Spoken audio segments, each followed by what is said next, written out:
Greetings, all football enjoyers, and welcome back. Your favorite podcast is back, and another week of football has happened. A lot of interesting things, as always. But most importantly, we're making the big bucks now. We have a lot more people tuning in on this, which we got to give a self-insert there. Thank you. Got to get a, you know, that was fucking loud. That was loud. That echoed. We're Okay, big time now, Will. yeah, as you can tell by our soundboard and audio quality. But all this new age stuff that we're talking about right now because we're doing so well. Let's talk about some football games and specifically some old people in football games. That's right. It's the icy hot bowl. Mm. Is that the start of something new? Probably not, because old people don't play for long. But apparently these two did. Aaron Rodgers and Hall of Famer Joe Flacco, which The old guys rule, dude.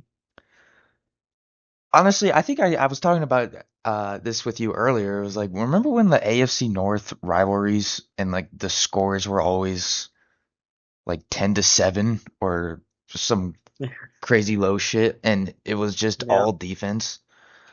Very physical games. Yeah, I remember watching like Steelers Ravens, and the game was always 17-10 or 13-10 or some shit. But nowadays, dude, the AFC North when they play each other, they combine to score like more than 60 points.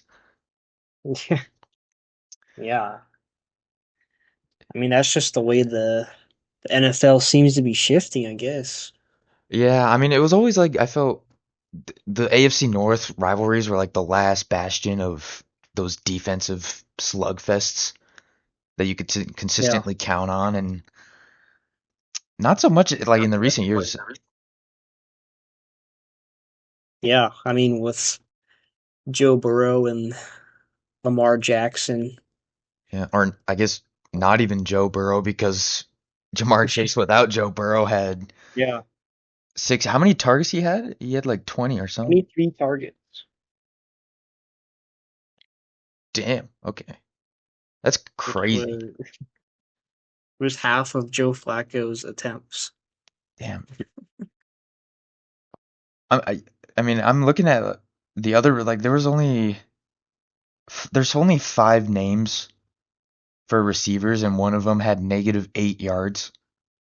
Yeah, Chase Brown. Yeah, the running back, but it was Jamar Chase, T. Higgins. I mean, that was pretty much it, honestly. I mean, Isavas and Fant were there, but Yeah.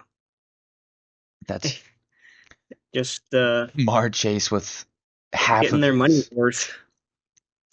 which that those receptions boosted him into that first place for receptions this year. I mean, obviously, probably could have guessed, Yeah. but Yeah. it's crazy. The game he had is just kind of overshadowing T. Higgins because T. Higgins had a pretty good game too. Yeah. Had nearly 100 yards and a touchdown himself. Had kind of the clinching catch at the end there. Yeah, and I mean Chase Brown had 100 yards on the ground too, so that's Yeah, only 11 carries. going. I mean, all of this against the highest paid defense in the Steelers, and I Yeah. mean, I mean, they got cooked by Joe Flacco and company. yeah, I mean they allowed 470 yards, Yeah, zero Jalen turnovers. Ramsey. Jalen Ramsey had a rough day at the office. Oh boy, yeah, it's probably because he's wearing his gator or whatever he always wears, even when it's like 50 degrees outside. Yeah. They allowed 27 first downs, 50% Yeah. on third down, 1 for 1 on fourth down, and they were only 2 for 5 in the red zone. That's kind of surprising considering the amount of points they scored. Yeah. But I guess the time of possession as well, Bengals nearly 10 plus in that. Yeah, won the possession battle. Also the turnovers, of course. Those two turnovers probably were the game flipper here.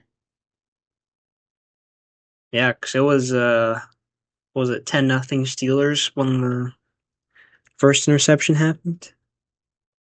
Yeah, yeah. Or I think the Bengals just scored and then he like the first play, Aaron Rodgers chucked it to Maybe that's what it DK was. Yeah, Metcalf. And then that like completely flipped the game. And then the next possession, the Steelers he threw the other interception immediately after that, which led to the Bengals getting a field goal before halftime, yeah, which then allowed the Bengals to have because they had the ball to start the third. Took nearly yeah, took 7 minutes in that field goal drive to start the third. 7 minutes. yeah, And then you look at the fourth quarter and it's touchdown, field goal, end the game. yeah. It was a pretty wild ending. It looked like the Bengals were gonna have a were gonna win, and then they punted. Then the Steelers had that long touchdown to Pat Fryermuth, and then Yeah, which Firemouth also had a pretty good game. yeah, had a huge game. 111 yards and two touchdowns. And Like, also, all three Steelers tight ends caught touchdowns in this game. oh yeah, I forgot Jonnu Smith was traded there in that Jalen Ramsey trade. Yeah, Man, reunited with Arthur Smith. it's interesting looking at Aaron Rodgers. Like, he already has 5 interceptions this year, which I guess he's getting old. Obviously, the high Seahawks game, but it's like this. His entire career, he's never been known for throwing interceptions. I mean, with the Jets, he had like 11, I think, but Yeah, I always remember those MVP years with the Packers when he had like, two interceptions and that was it. yeah, And like they weren't his fault. yeah, But just always took care of the football. I think if you're the Steelers though, you'd be more concerned with that defense allowing nearly 500 yards, 33 points. Yeah, Although you are going against Jamar Chase and T Higgins, but at the same time, you have 40-year-old Joe Flacco starting as their quarterback. How do you yeah, only sack him twice? yeah. That man is not moving in that pocket. Well, he had the 12-yard run at the end of Oh, the game. that man's knees are probably begging for that icy hot. Dude, like, how old? I mean, Aaron Rodgers is older by. Yeah, Aaron Rodgers is 41. Dude, is that the future for all males, dude? As soon as you hit 40, instantly your hair turns white. Unless you're Marcus Mariota. Dude, no, no, even him. Remember when because he came in today. Spoiler, his beard is getting a Well, little but white there. he's only like 30 though.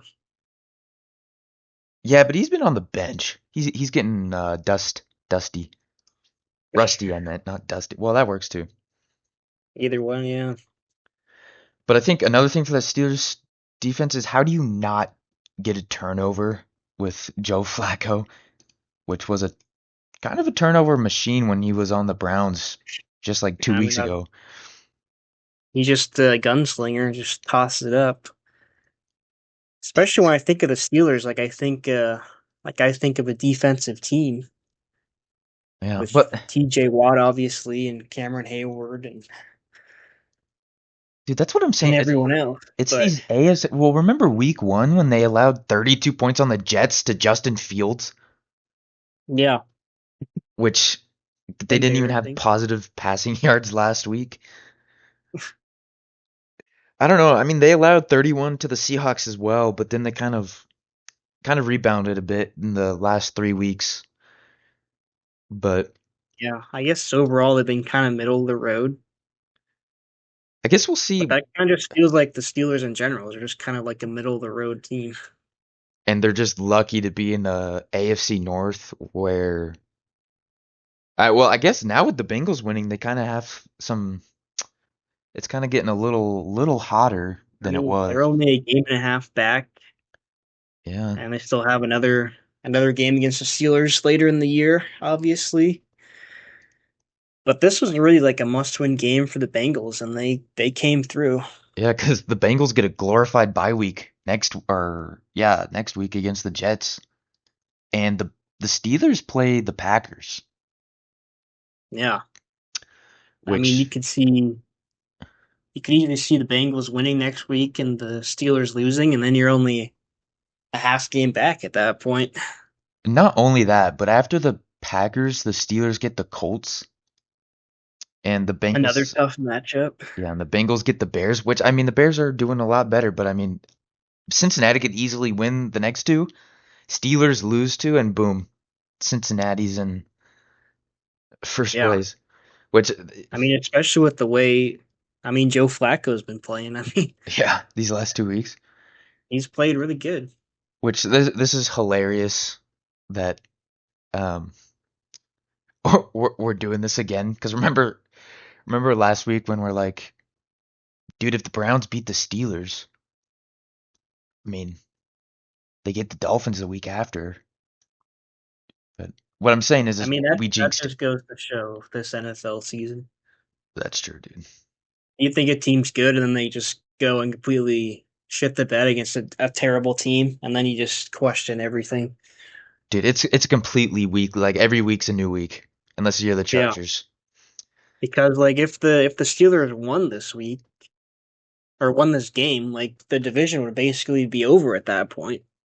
Yeah, I mean, I guess we'll have to see what the Ravens can salvage when Jackson comes back. Yeah, But but I mean the door's been opened now, yeah, yeah, and really after this game, I don't think you come away thinking the Steelers are like some unbeatable team right now. yeah. I mean, Obviously not. even it's not even over for the Browns because I mean they still get those games. I mean they won. I mean they're obviously in a deeper hole than the Bengals, but because they have those a loss to the Bengals and Steelers. But I mean they still get to play them again at the end of the year, the last 2 weeks for them. That would be the funniest timeline if the Browns won this division. With Dylan Gabriel. Yeah, I Yeah, mean this game was just an but who knows? offensive fest, dude.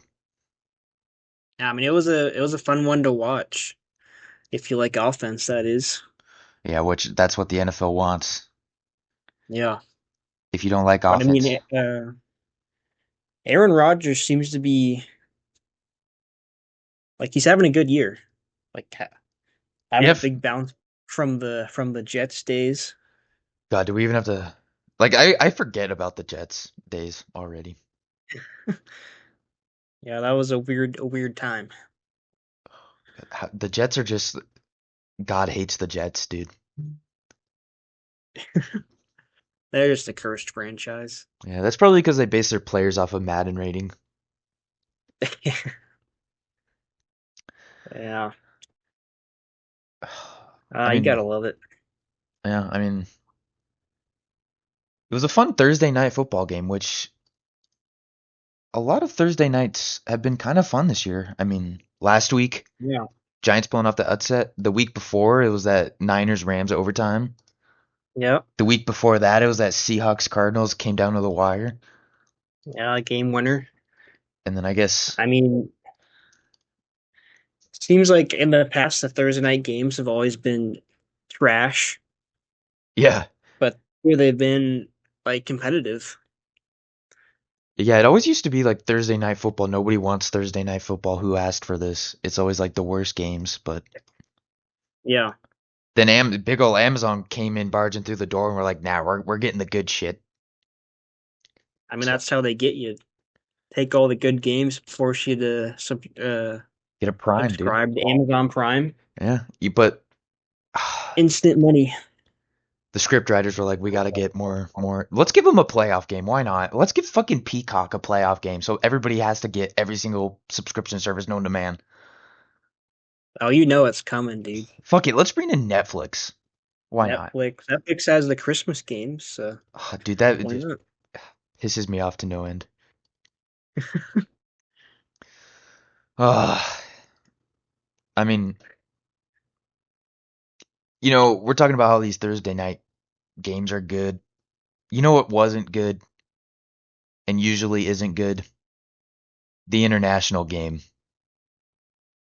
Yeah, And very disappointing. boy did they relapse, dude. That was just, I mean, it was kind of an interesting thought when I was watching it. Remember, I think it was like maybe 3, 4 years ago, maybe five. I don't know. Maybe it's kind of just a decade, honestly, at this point. The years are just melding together. Yeah, I'm getting old. But remember when London was Jacksonville's, like they were pretty much it was their glorified home.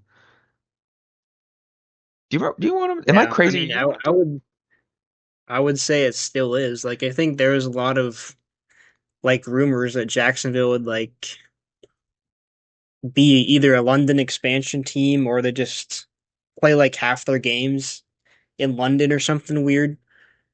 Yeah, I bring that up because I feel usually in the international game, they just have the NFL logo in the middle of the field and in the end zones, right? Am I crazy? Yeah. But in this game, the Jacksonville Jaguars had their home printing on it. Oh, I just that thought is that an was a interesting catch. interesting touch on the lore of the NFL Yeah. in London. Didn't do a whole lot for them apparently. Oh my God, no! They scored 7 points and it was like garbage time. Yeah, the prevent defense touchdown. What's actually insane about this game is that Matthew Stafford had 5 touchdown passes, but he didn't even get more than 200 yards. Yeah. I mean even just the Rams in general put up 35 points but only had uh 271 yards. Wow. Yeah, you look at the yard. I mean, look at the penalties though. Jacksonville had 13 Yeah. for 119. That really killed them. You also look at the Jaguars' possessions. They had a missed field goal, downs, downs, downs, 3 times in a row. Fucking missing an X chromosome with the amount of these downs, dude. Oh, and then they had I a downs mean, to end the game too. So they had of four course. downs, dude. Uh, I wonder what the record is for most And a missed field goal. turnover on downs in the game. Not only that, dude, but they were like the first one was 10 plays for 53 yards. The next one was 7 plays, 64 yards. How do you do that? You're getting like like the first downs was they had 2 downs with 10 plays. So I mean, obviously you go for it, but you didn't get it. Like statistically, that's kind of Yeah. like what are you doing?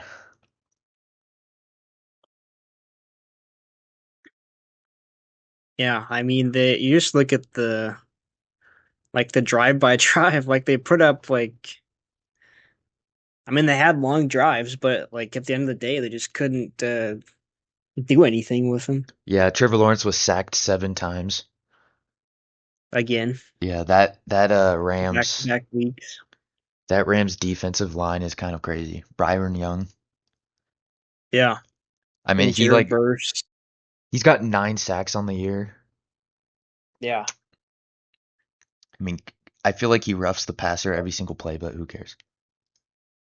He is Not the violent. rough of the passer. Only on Patrick Mahomes. Yeah.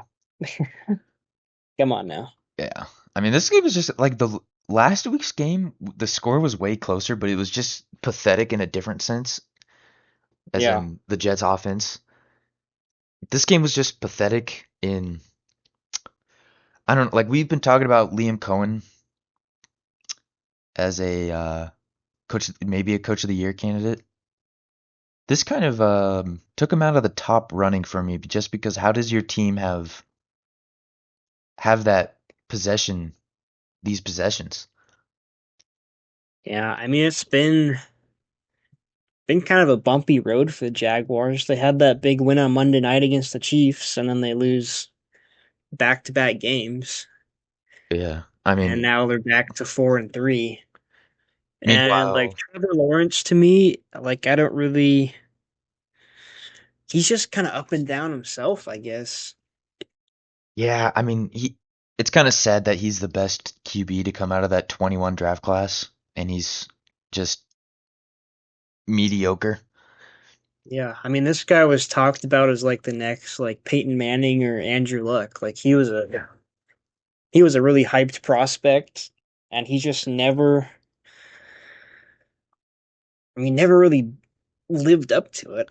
I mean, granted, he's still only 26, but he's just kind of like a middle of the road quarterback, I guess. Maybe that rookie year, maybe he just lost a lot of development in that rookie year when they had Urban Meyer as their coach. Urban Meyer, Yeah, yeah. and it was just a train wreck. I mean, I think that definitely affects like rookie quarterbacks, the situation that they go into. So that could certainly be a factor. But I'm just I mean, thinking obviously the Jags teams in general haven't been super great, but still. that's true. But I was just thinking about like Jared Goff in his rookie year with what I can't remember his name. Remember? Oh God, I gotta look it up. This is gonna drive me nuts. But like he was like the king of going 7-9. Jeff Fisher, Oh, that's who it Jeff was. Fisher. Yeah, Jeff Fisher. And Jared Goff had that. He was just so bad rookie year, and then he got Sean McVay, and he turned into the second coming of Christ. So I don't know if we can really blame. I mean, we could blame it on coaching for Lawrence, but we can't. I don't think I can say that rookie year because I mean, obviously his second year he was amazing with Doug Peterson when he Yeah, they went to the playoffs and beat the Chargers. Anyway, beat the Cardinals. I mean, some good news though. Like the only good news to come out of this game for the Jaguars is Travis Hunter finally had a touchdown. Yeah, finally had a big game. A Yeah, 100 yards. in a game that didn't I mean, matter. this is what you're expecting out of him.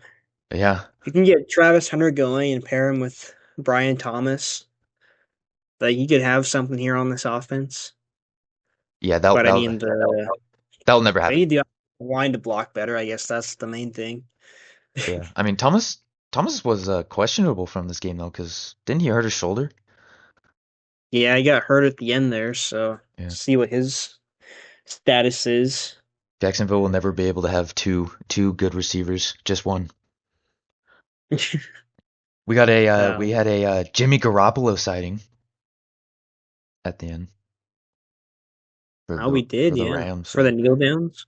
which is that man is 33 and he's like just absolutely the most hottest man ever, but he's getting white in his beard, dude. He still wears it well though. Oh yeah, dude. He would wear anything well. But is that the destiny for all males at like 31? You just at 30, it's just you instantly hit a brick wall. Yeah, I mean, I guess we'll find out in 10 years, right? You know, although all these guys are millionaires, so it doesn't matter. Yeah, that doesn't really matter. Something crazy too for the Rams stats I gotta bring up is Devontae Adams only had 35 yards, but he accounted for three of the touchdowns. Yeah, and only 5 receptions, and three of those were touchdowns. Yeah, in a game without Puka Nacua, so turns out, Yeah, I mean that's the other thing is the Rams were without arguably their best player, and they still dominated this game. yeah, that defense, dude, had 10 pass deflections, 11 QB hits, 7 sacks, like we said, and then 5 tackles for loss. They were just balling out, dude. Yeah, I mean the Rams look really good, and like there's a lot of concern coming into this year with like Matthew Stafford's back or whatever. Oh yeah, But yeah, that doesn't seem to be bothering him at all. yeah. I mean, it's something that I feel like should go said is he has a good line, and this is kind of the ultimate perk of having a good line is your quarterback will look amazing. That is true. He didn't get sacked once in this game. I don't even think he got touched. Yeah. I, okay, yeah, maybe a couple times, but that's what happens when your QB doesn't get hit all the time. Is he turned? I mean, especially with somebody with Matthew Stafford's caliber. I mean, Yeah. Just gets just to pick you apart. but for the Rams, dude, they are. I mean, they're tied with the Niners for first place in the NFC West, but obviously the Niners have that tiebreaker. Tiebreaker. Yeah. I think this Rams team is better than the Niners at this stage. I just think the Niners got a little lucky, and Mac Jones played Yeah. out of his mind. The The, Rams are just a healthier team too, yeah, the Rams which and we'll talk about that later on, but I think the Rams I think they could be the favorites for the NFC even. I don't know. really the whole NFC over Baker Mayfield and Tampa Bay. I mean, we'll see how this Monday night game goes, but Yeah, I mean, Rams and Bucks play each other. I think the Rams are a scary team. I agree, dude. That defense was kind of crazy. Yeah. Interestingly, the Rams play the Niners in 2 weeks, so and Yeah, that will immediately, be an interesting matchup. damn that 3 week stretch for them. They have Niners, Seahawks, Bucks. That's their season, That's going to be three really good games to watch. dude. If they win those three, dude, they're pretty much I mean, if you just win two or three, like you're probably set. yeah, dude.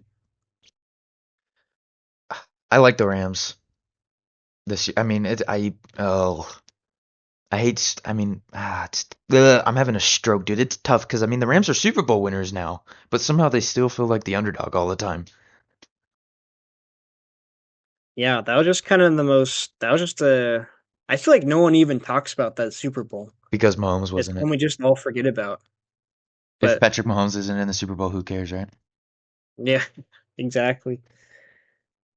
But it's like that was probably the best Super Bowl of the past, Decade, honestly. like, yeah, 10 years. Because there's two teams that are actually like kind of two teams that you could root for, I guess. Yeah, and it was a good game too. It came down to the wire. Yeah, good game. But yeah, just kind of the the forgotten Super Bowl. It's just sandwiched in between those Chiefs and Niners Super Bowls. Yeah. Just the Chiefs going all the time. Ugh, Oh God.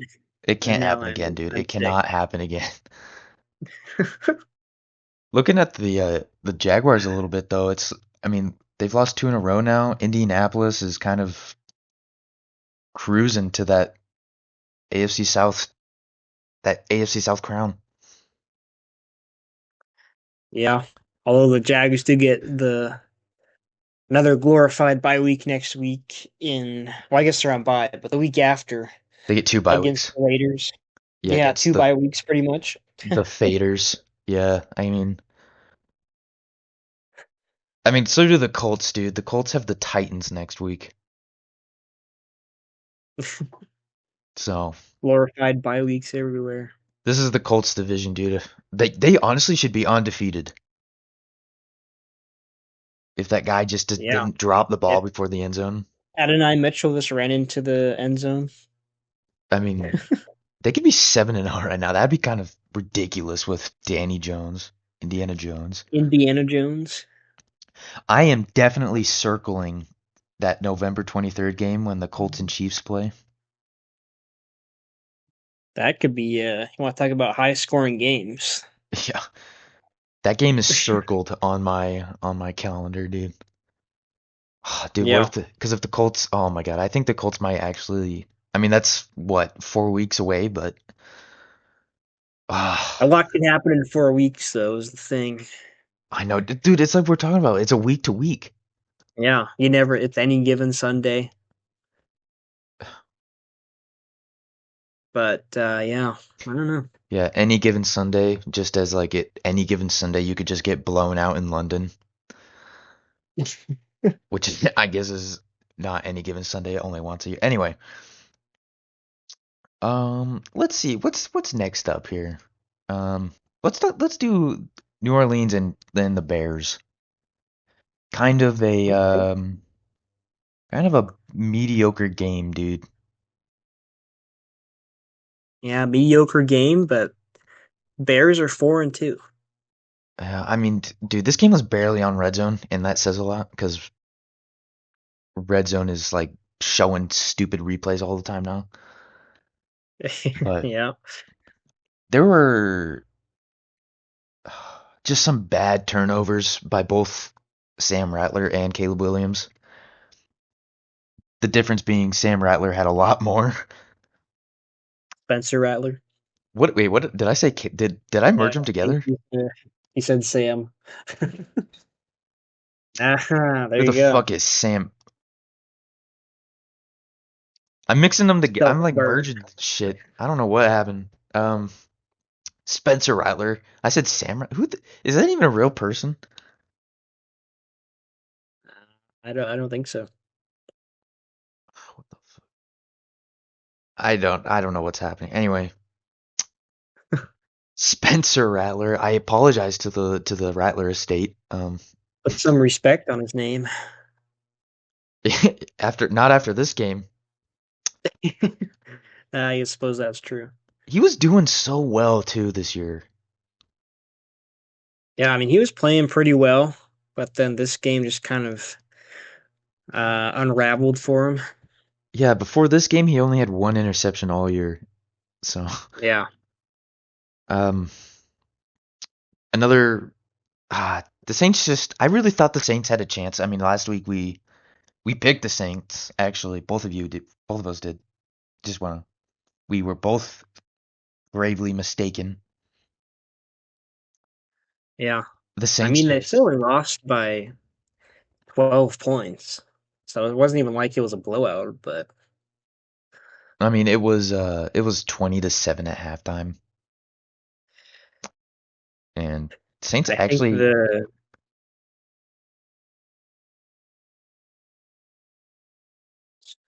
the Saints had 4 turnovers in this game. Yeah, they did. yeah, all by Four Spencer turnovers. Rattler. Three And they only got a ball for 23 minutes.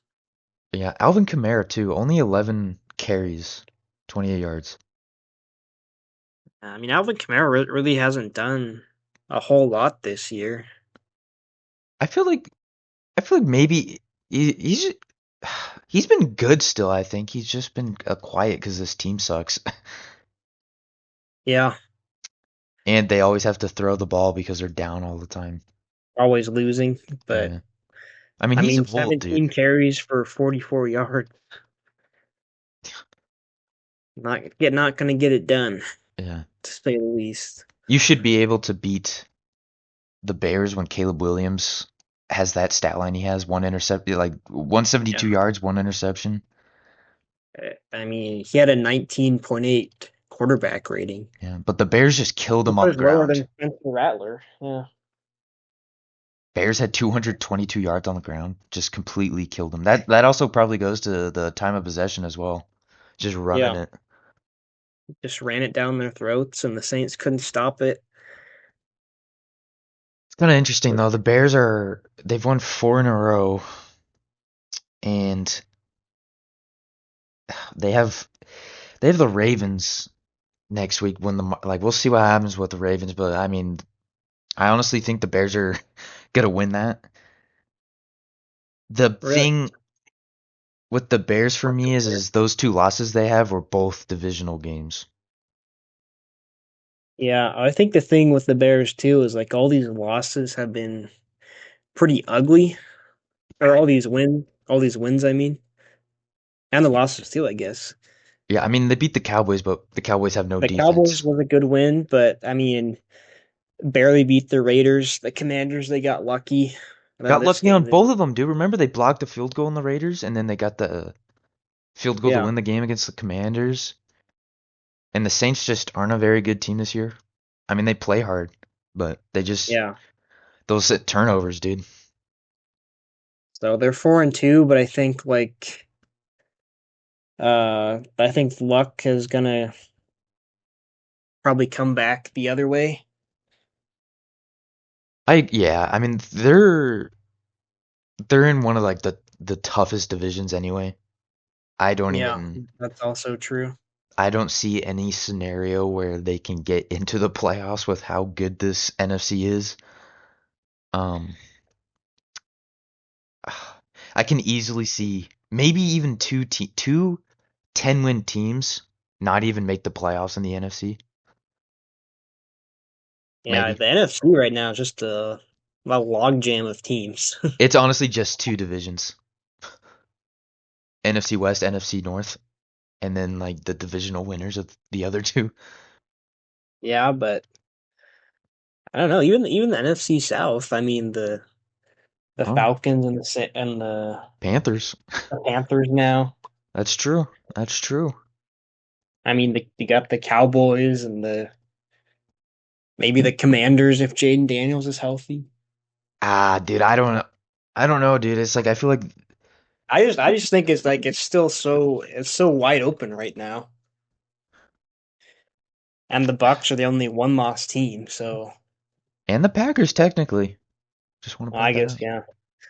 But high. Fucking never forget, dude. I'll never forget that. But But yeah, I think this is a pretty unremarkable game. yeah, when you're on red zone like three times and the Panthers and Jets is shown more, I think that speaks a lot. Speaks a lot about that. Yeah, I think the biggest takeaway for me was just the Bears run game. They kind of got the two-headed monster with Yeah, yeah. DeAndre Swift and Kyle Monangai, which with Ben Johnson, that kind of makes you think of what he had in Detroit with Yes. Jameer Gibbs and David Montgomery. Obviously not at the same caliber, but you see what they're trying to do in Yeah, Chicago. yeah. I mean, So it's a game plan for success. Honestly, yeah, we saw but I we think I like what I've seen so far out of Ben Johnson, and I think the Bears may not make the playoffs this year, but I think you like what they're building towards. they're going in the right direction, which is incredible Yeah, news for the Bears. You know who's not going in the right absolutely. direction? Who is that? The Dolphins, the fish. The Dolphins. Good God, what the fuck? What kind of implosion of just player personnel, locker room, media relations, just public image? How did this happen, dude? I mean, I just wanna toot my horn here a little bit because last week I thought this could be a blowout for the Browns.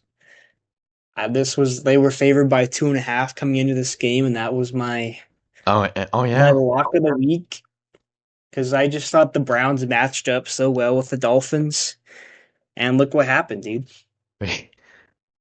Yeah, complete. Well, it's kind of crazy too, because you look at the yards, we have another Ram situation. Dolphins actually had more yards,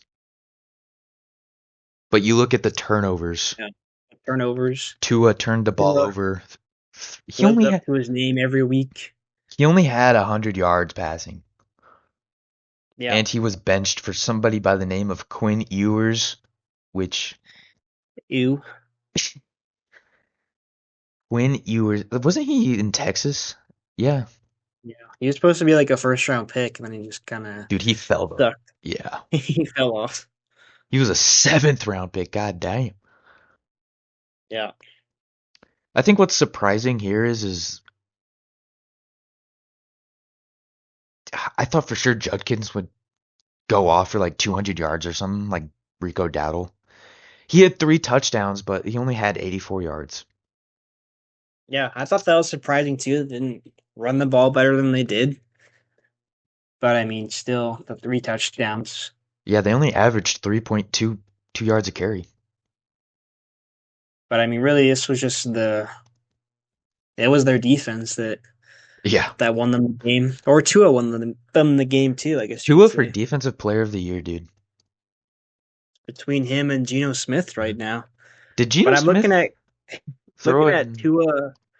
He's got a 3.4 QBR in this game. Might be the lowest I've ever 3.4? seen. Dude, we could get higher than that. This is a guy getting paid like $50 million a year, mind you. Yeah, top dollar.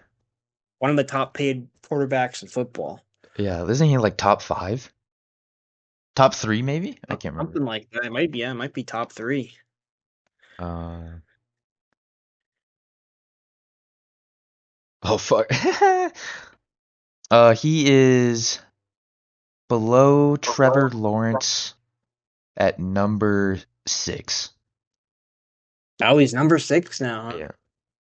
Still, not playing like the sixth best quarterback in football. Yeah. I mean, Dak Prescott's number 1, which he's kind of living up to that Yeah. contract, which is kind of crazy.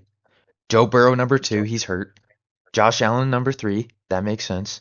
Jordan Love, Trevor Lawrence, and Tua are all Wow. above Jared Goff, Justin Herbert, Lamar Jackson, Jalen Hurts, Mahomes. The fact that Mahomes is like 10th on that list or whatever. But you look at the total value of his contract, though, dude. He got like 500 million. Yeah.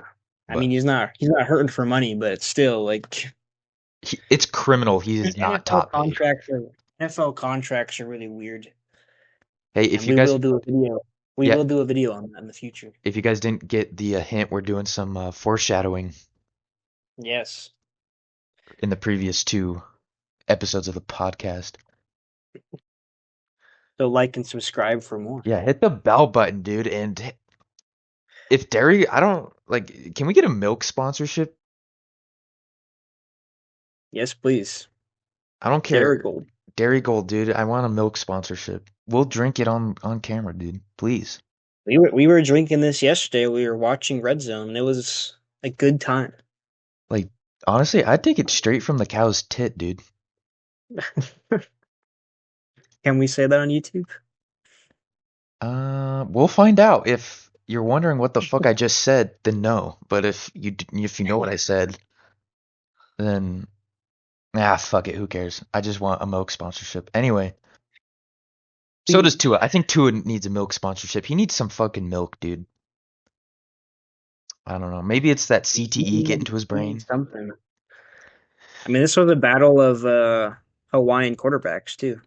Have to throw that out there. Dylan Gabriel's Hawaiian. Is he half Hawaiian Yeah, though? Only half? Or is he full?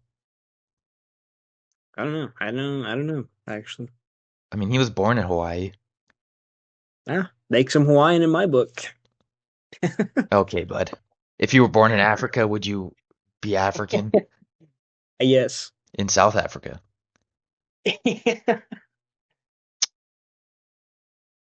Yeah, he's got to A be like battle half, of dude. quarterbacks born in Hawaii. How about that? All right, fine. Hold up. Where was Tua born? Was Tua even? Oh, okay. He was born in Hawaii too. Okay. That would have been funny if Tua wasn't born in Hawaii and he has the Hawaiian name and Dylan Gabriel. Okay, anyway. Okay, one last thing about this game is how does Mike McDaniel still have a job? Yeah, I'm expecting him to be fired this week. Honestly, I don't know how he wouldn't be after this performance, especially with all like the talk of the locker room and all like the off the field drama. Exactly. Exactly. Like I feel like you just got to blow it up at this point. I think that's something though with or not Panthers, the Dolphins is they're kind of known for not they're kind of slow. They're a bit like the I don't know. They're just slow when it comes to making changes like that. I mean, for fuck's sake, Adam Gase had like 3 seasons there. Yeah. I mean, I I don't. mean, Adam Gase made the playoffs that one year. Yes, but well, Mike McDaniel's made the playoff twice, hasn't he? Maybe once. At I don't know. least At one. least once. I mean, it's crazy how badly they've imploded from year to year. I Yeah. mean, yeah, we said it last week, dude, but just harping on it, they've got to just blow it up and restart. Yeah. There's I no mean, this is just not. It's just not a great roster. yeah, I mean, it's tough though because how do you get out of in my opinion, I think they got to move on from Tua, but how do you do that? It's like the Broncos have the formula for it because they're still paying Yeah. Russell Wilson like They're still playing Russell Wilson. Yeah. so there is a way out. You just got to pull the trigger, I think. You got to have the balls to do it. Yeah. Just kind of hold your nose and jump in the cold water, I guess. Yeah, it's like do you want to be Jets bad for a decade or you want to just suck for like 2 years? Yeah. Exactly. So, You know who's going to suck for a while? It's the Titans. I didn't even give you time to think about it. The Titans are still bad. yeah. I mean, I think we have to talk about that Cam Ward fumble. What, dude, what the he pulled a Jackson Dart, dude. It just fell right out of his hands. It just slips and not it was worse than darts too because it led to an immediate defensive Yeah, score. touchdown. I mean, he was winding up to throw the ball, and it just fell out of his hand and it went backwards. I don't even know how that's physically possible. He's gonna be the new Teddy Bridgewater and wear gloves as a QB. And he needed it apparently. Yeah, I feel bad for the Titans because they actually came out in this game and they came out pretty good. Field goal to start the game, and then on their next possession they had that long touchdown to I don't even know what his name was. Emire DK. Wasn't it? I thought it was like oh yeah, you're right. Sorry, Yeah, I I mean speak they were American here. I don't know what the fuck that says. Racism. right God, that go. out. Hey everybody, that was a joke. And here's the response. Nobody cares. Yeah, dude, once we get a milk sponsorship, we can say whatever the fuck we want. Anyway, once again, dude, Yeah, I feel like this is the for a lot of these teams this week, dude, the run game. Look at the Titans run game. Pathetic. just non-existent. Tony Pollard only had 6 carries. Dude, this is a recipe. These are just recipes for not like listen, I have watched the Chargers consistently have zero running game for years. For years they've had no running game, just a quarterback. And you know how many times they've won meaningful games? Never. Yeah, When you don't have that running game, it's just not gonna it's not gonna work out. I think we see it like all too often. Teams just abandon the run like way too or like way earlier than they really have to. Yeah, I mean, I'm gonna bring up the Eagles again because they have Saquon Barkley and they have an amazing offensive line with Saquon Barkley, and yet this year they've been barely using him. Like they've been just having Yeah. Jalen Hurts throw, which I guess I'm kind of eating my own words this week because Jalen Hurts had an amazing game. But that's why I think teams like the Buccaneers, the teams like the Lions, the teams like the Colts, like they have amazing running games and they're just I good. mean that builds a good passing game is built off a good running game, honestly. Or you could just be at the Chargers and have an amazing passing game, but just no running game. I Anyway, think you have to talk about Drake May, 21 dude, of 23. like he beat Tom Brady's record for Yeah, percentage. completion percentage. You look at his stat line this year, dude. I mean, fuck, dude, he is looking crisp. It's pristine. He has 75% completion percentage. That's kind of crazy. And Yeah. he almost has. I mean, granted, he was hurt last year for a couple games, but he almost has as many yards last year already. He's 500 short. Yeah, He's only had 2 interceptions as well, which you love to see that. taking care of the football, Yeah. Once again, and dude. he's dangerous with his legs too. Yeah. I mean, coaching difference, I think, Yeah, because you hear about the sophomore slump. This man is having a sophomore fucking coming out party, honestly. breakout. Yeah, God, dude, that pissed me off. The Patriots have another quarterback. are the Patriots going to be the Chiefs dynasty ends and goes back to the Patriots? Oh, dude, that would be the worst thing to ever happen in my life. Ah, Ah, dude, the Patriots though, dude, they are in control of their destiny right now. how do you feel about the Patriots?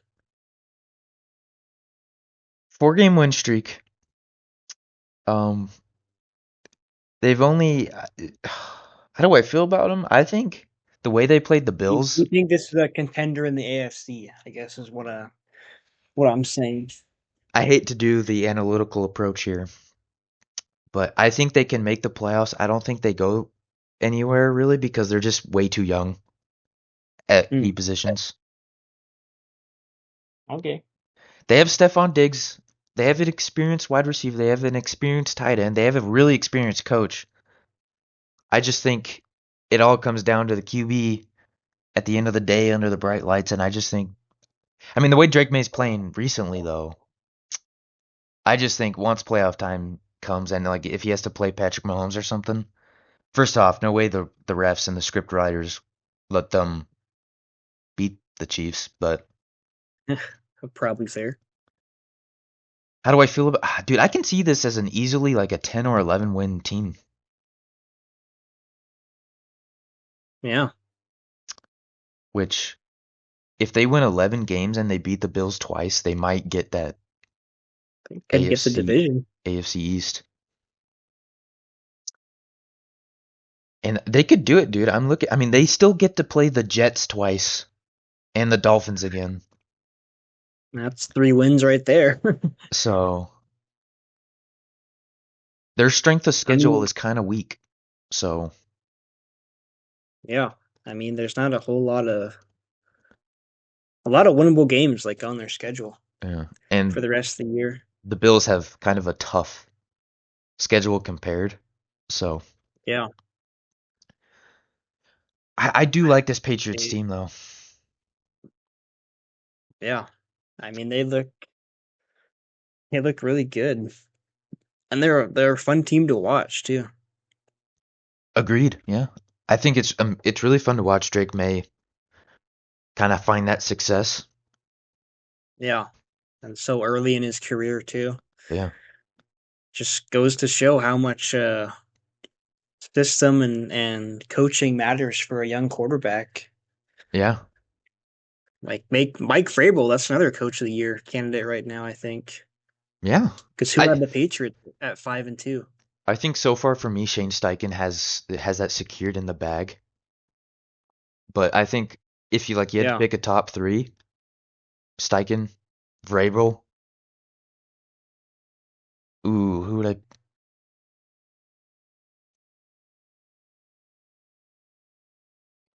Honestly, probably, probably. I don't know. I guess it's kind of too early because if the Falcons kind of continue to be good, maybe Raheem. Well, I can't. Okay, fuck it. I can't. My brain's hurting too bad. The Titans. Where do you go from here? You don't go anywhere. You go to the bottom. But Get congratulations, you have a one top win. pick next year. Yeah, you do have 1 win. The Jets might beat them out for that.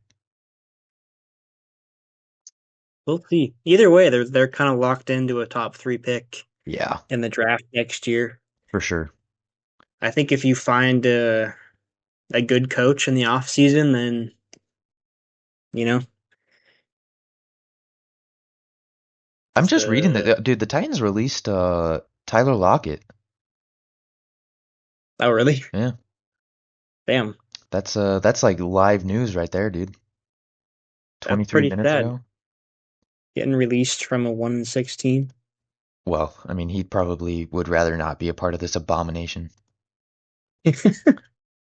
Tyler That is Lockett's also fair. 33 too. He has no place in this rebuild.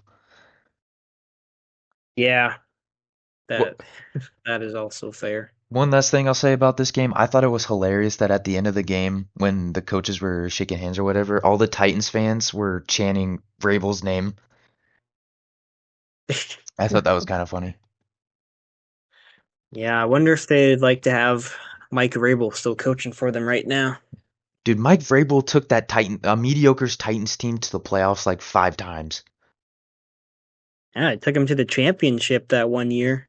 Yeah, Then they had the one seed I think it was the year after. that was like the worst one seed though.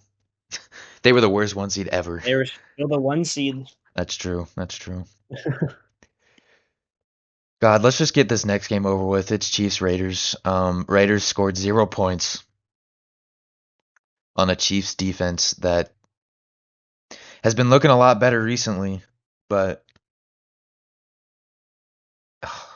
I mean, I don't even know. Like Raiders this didn't was even. just Oh my God, dude! Raiders didn't even get more than 100 yards this game. yeah. I mean, this was just total domination by the Chiefs. Time of possession 42 minutes for the Chiefs. That's a And little. also Patrick Mahomes, I think he got rested like in like the third quarter. Yeah, we had a fucking Gardner Gardner Minshew Minshew. sighting. We also had a Kenny Yeah. Pickett sighting. Yeah, both So backup quarterbacks. what an Also, absolute. I don't know if they've ever seen this before, but if you look at first downs, the Raiders had 3 first downs in this game. The Chiefs had 30. Wow, look at third down. How is that even possible? Total plays. Raiders had 30. Chiefs had 77. Like this is just unbelievable to even look at. This is pathetic, Raiders. Like, wow. This I mean 31 to nothing, like we've seen bigger blowouts, but this was just like complete domination by the Complete Chiefs. ineptitude. Like, how do you do this as a Pete Carroll coach team? Yeah, exactly. I mean they couldn't do anything. At least Geno Smith didn't throw a pick. Yeah, this year is kind of a wash for the Raiders. I mean,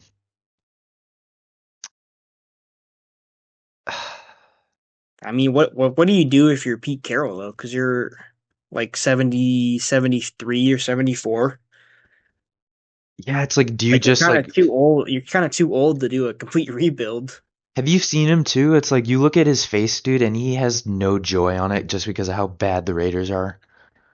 Yeah, It's and I kind mean, of this is a sad. guy who's like one of the happiest coaches in the league. Yeah, like you look at him in like week 1, talking about training camp when he's like, yeah, I think this team is one of the best out there, or whatever, and they come out and they just suck. Yeah, It's kind of sad to see. I mean, absolute domination by the Chiefs on literally every single everything. and the other thing I'll say too is the Chiefs were kneeling down with 2.5 minutes left in the fourth quarter, which I don't know that I've ever seen that either. Yeah, and the Raiders didn't even call timeout. Yeah, they had 3 timeouts, and they just let him kneel the game. They just waved the white flag at that point. Bro, they should have had a running clock at halftime. They just forfeit at halftime, honestly. Yeah, this game was ugly, dude. And Yeah, the Chiefs have all the momentum in the world. and they have all their playmakers back. Yeah, Rocky Rice had 2 touchdowns. and they get the Commanders on Monday night, and Commanders are going to be missing a lot of players. Easy, probably win for the Chiefs. The Chiefs Super Bowl Uh, confirmed. God damn it. I don't even want to talk, but let's move on. I'm done with this game. I'm just sad. Oh yeah. Yep. Mood ruined. You know what? Let's talk about the Panthers and Jets. I need something to just laugh at. Another. Another terrible game. I mean, this morning window was pretty awful. Yeah, like we were talking about trying to get a milk sponsorship all morning instead of watching football. Yeah, Milk. I'm drinking milk. Dairy Gold. I'm trying to get like the AI bots to pick up on this so it like gets sent to like a. Gold, please. I'm drinking your milk right now. That kind of sounds weird. I'm drinking Dairy Gold milk right now. Yes. God, I love milk, dude. I love it too much. Anyway, big news from this game. Well, one, the Jets are still winless, and Justin Fields was finally benched. The Jets Yeah.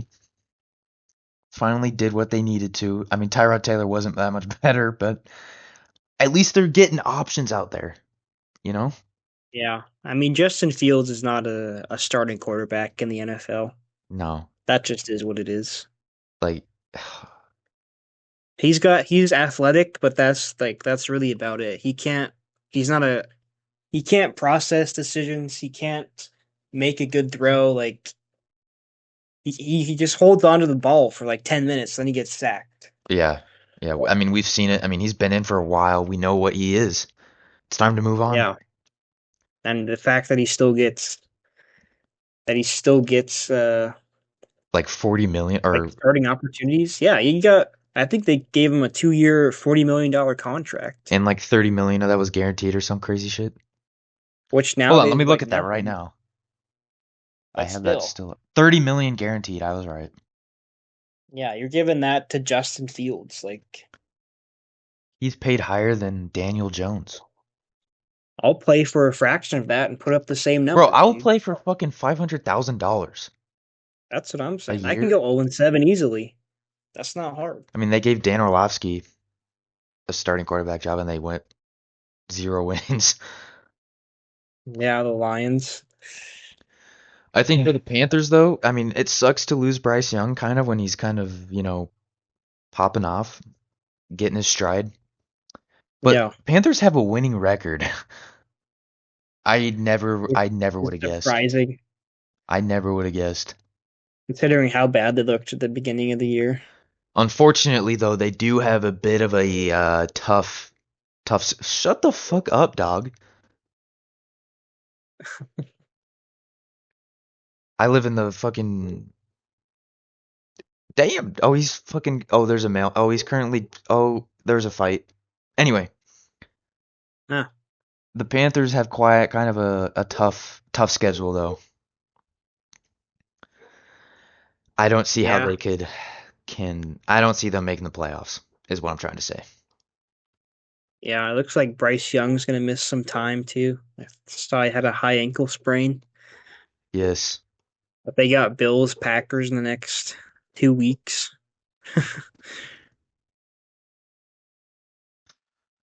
But I mean, no one really expects anything out of the Panthers this year, anyways. I think this is Honestly, always I thought gonna be 4 games another. was all they would win. So, Yeah, I think you gotta you got to be a little excited. appreciate what you have, I guess. Yeah, for Panthers fans anyway. For Jets fans, I mean, different week, same shit. I missed same shit, different Yeah, week. You're gonna be fucking. just no offense. They've scored 17 points in the past 2 weeks.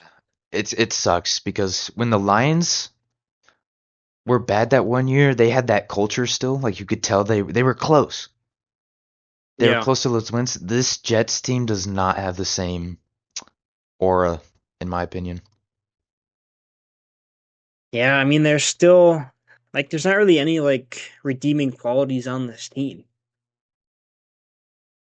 Like they don't have their quarterback of the future on this team. Like What do they their have? roster in general, outside of it's like Garrett Wilson and like Brees Hall, But even then, Sauce dude, they're Sauce like, Gardner, I guess. are they a part of your rebuild if you have to do one? They're getting old, kind of. I mean, I think Garrett Wilson, yeah, assuming he doesn't like demand a trade or something, which is certainly possible for a wide receiver. Yeah, well, I mean, trade deadlines in like 2 weeks, isn't it? Maybe a week? Yeah, I think Brees Hall could be a trade candidate. I mean, really, anyway, everyone on this Jets team could be trade Yeah. candidates. Yeah. Might as well get the as many draft picks as you can, right? Agreed. But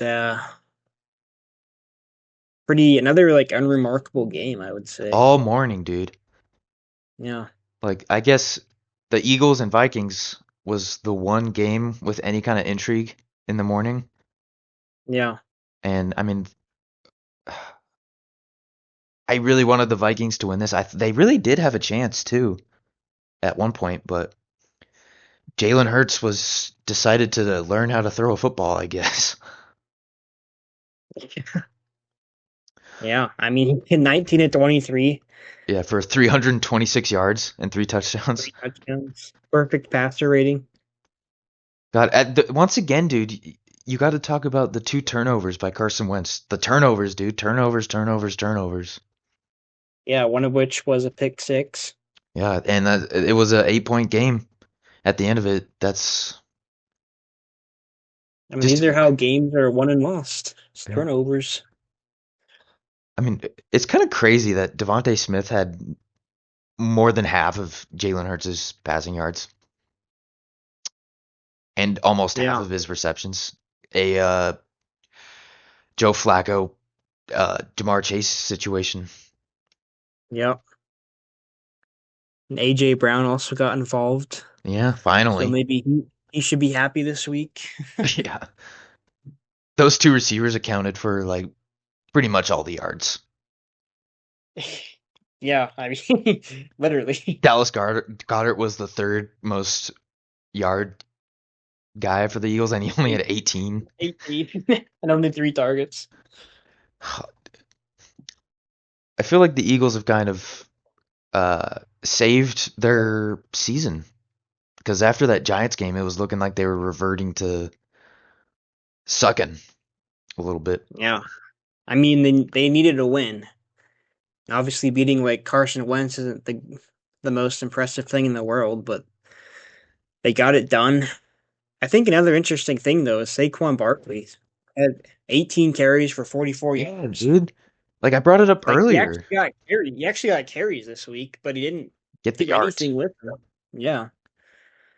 It's kind of well, I guess the Vikings have a pretty good D line, pretty good D Yeah, but still, I mean, this was a guy who nearly broke record. the Yeah, rushing yeah. record last year, and this year he's still without the 100-yard rushing game. It's kind of crazy though. Like I think we talked about it before, but it was like last year.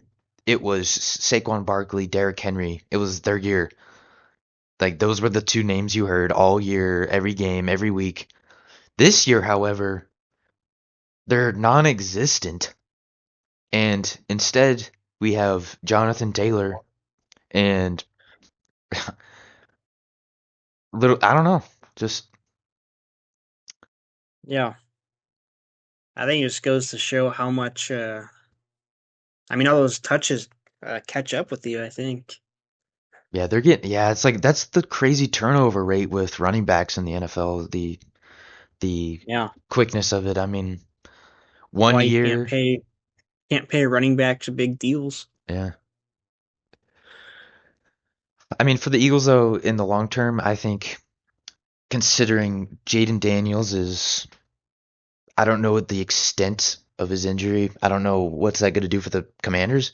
And Dallas has no defense, and the Giants probably aren't as good as they were looking. I think this is the Eagles' division again. I don't know about Yeah, you. and I hate to say it, but after this win, it certainly looks better. It'll be interesting to see what they do against the Giants next week. yeah, the A shot Giants at redemption. Giants kind of lost a lot of their aura though in a game we'll get to. Yeah, Um, Vikings though, I think the Vikings are still good, and they're just one of the toughest divisions. But I think they could be one of those 10-win teams in the NFC, and it would be maybe they don't even make the playoffs, but maybe they do. yeah. I mean, the Vikings are kind of. Just kind of a weird team for me. I think I mean, JJ McCarthy, I guess he's the big wild card. If he can come back and play good, then this can be a dangerous team. The key word there, though, is if he comes back and plays good. Because we've seen the Yeah. good and the bad with him. So, Yeah. He was good and then he was bad and then he's been injured the rest of the time. So the Vikings, I think they're just kind of like who really knows at this point. yeah, and they get the Chargers on Thursday night, so there's an easy win for them. But the big games for the Vikings are those divisional games, dude, because that division is insanely close. Yeah. So that's probably I can't remember if I said it last week. Hopefully, if I didn't say it last week, I'm retconning it. But I think the NFC North is like the most intriguing division. I mean, all four teams, they're all Yeah. the Vikings are in last place in their division and they're only 3-3. Yeah. I mean, it's gonna be a tough NF like the NFC room. The NFC's margin for error this year is non-existent. You have to win every game. Yeah. It's turning. And I think that's why you love the NFL so much is there are only 17 games in the year and each one matters. Yeah. It's just a lot of like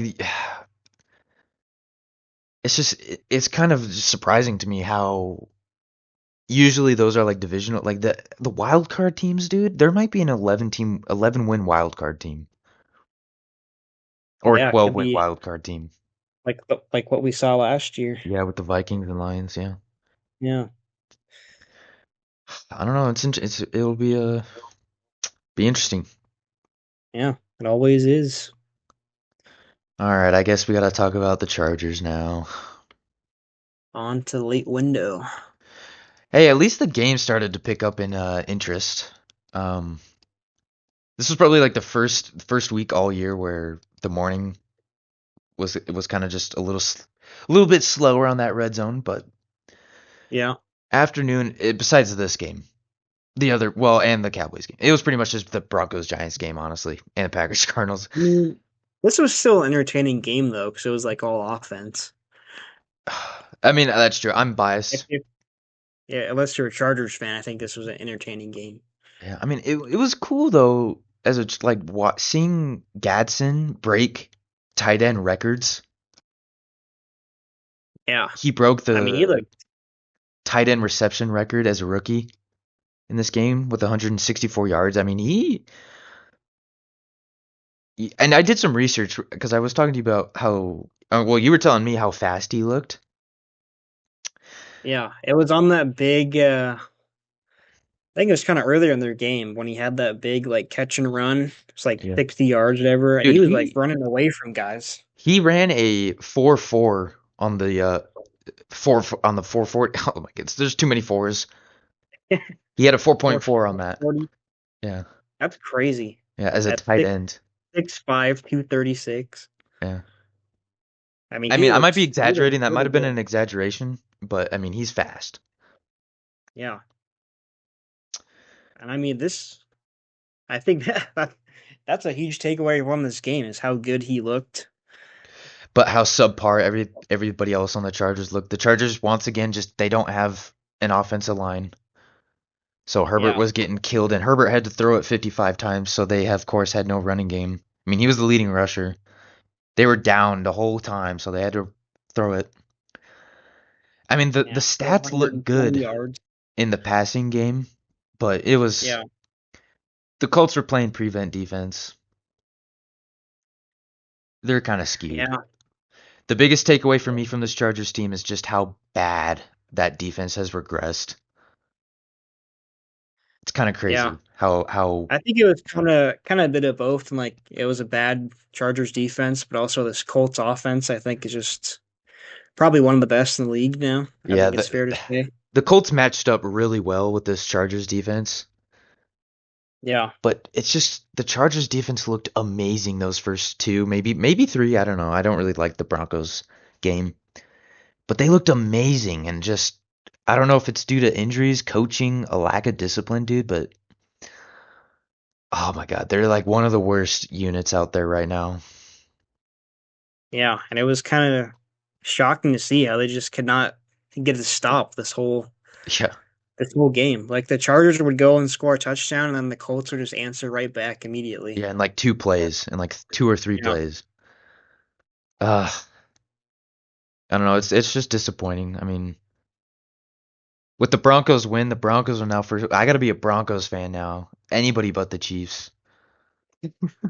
Anybody but the Chiefs. yeah, But I can't ignore the Colts. The Colts are good. The Colts are on. Like we said before, the Colts should honestly be undefeated. yeah. So, Very easily could be. I mean, Indiana Jones, that's your comeback player of the year right now. dude, yeah, he is like. Remember, he would turn the ball over all the time, and now he's playing so efficiently and smart. Yeah. I mean, of I course, mean, it's kind of crazy to see all these quarterbacks succeeding in different places from where they were drafted. yeah. Daniel Jones, You Sam know, Daniel Darnold, Jones, Baker Baker Mayfield. Mayfield, Sam Darnold. Um, I think there's more, but I can't think of it off the top of my head. beep, boop, I guess boop. Jared Goff. That's been, Oh yeah, Jared Goff, but it's just Mac Jones nice even to this see. year. Yeah, Mac Jones making a comeback. I think it's just cool to see how guys kind of revive their careers. Yeah, and I think that has to do. The Shane Steichen is an incredible offensive mind, and honestly, he's my coach of the year at this point. I mean, there's still half a Yeah, year he left to has go, to. but I mean, the Colts are the 1 seed right now, yeah, and I that think Jonathan Taylor could be your offensive player of the year.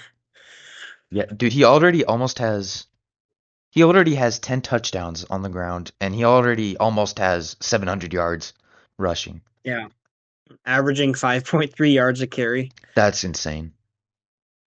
Obviously, this Colts O line is really good too, but they just Dude, they they're just just good. play complementary football. They run the ball really good and they pass the ball with the play action off of it. And Tyler Warren looks amazing. Yeah. Uh, the rookie tight end. Dude, I think the Colts are in a perfect position to be the top of the AFC. Yeah, and they're yet again another fun team to watch. Yeah. Once again, dude, I'm Uh, telling you, fun team I to have that watch. Chiefs game circled. Yeah, that'll be a fun one. Or it won't, and the Chiefs will just kill them. Yeah, that's probably likely. Dude, I'm so sad. I'm crying right I'm now. so pessimistic. Dude, all I can think about is the Chiefs just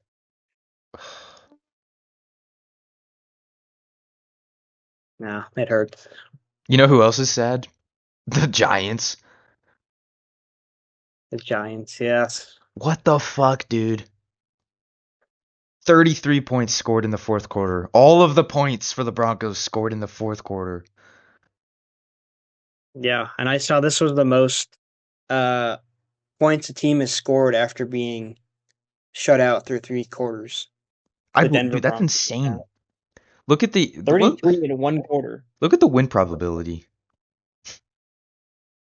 The Giants had a 99.5 at the highest extent. 99.7 was their highest. 99.8. Yeah. And And then Denver had a like 96.7 at one point.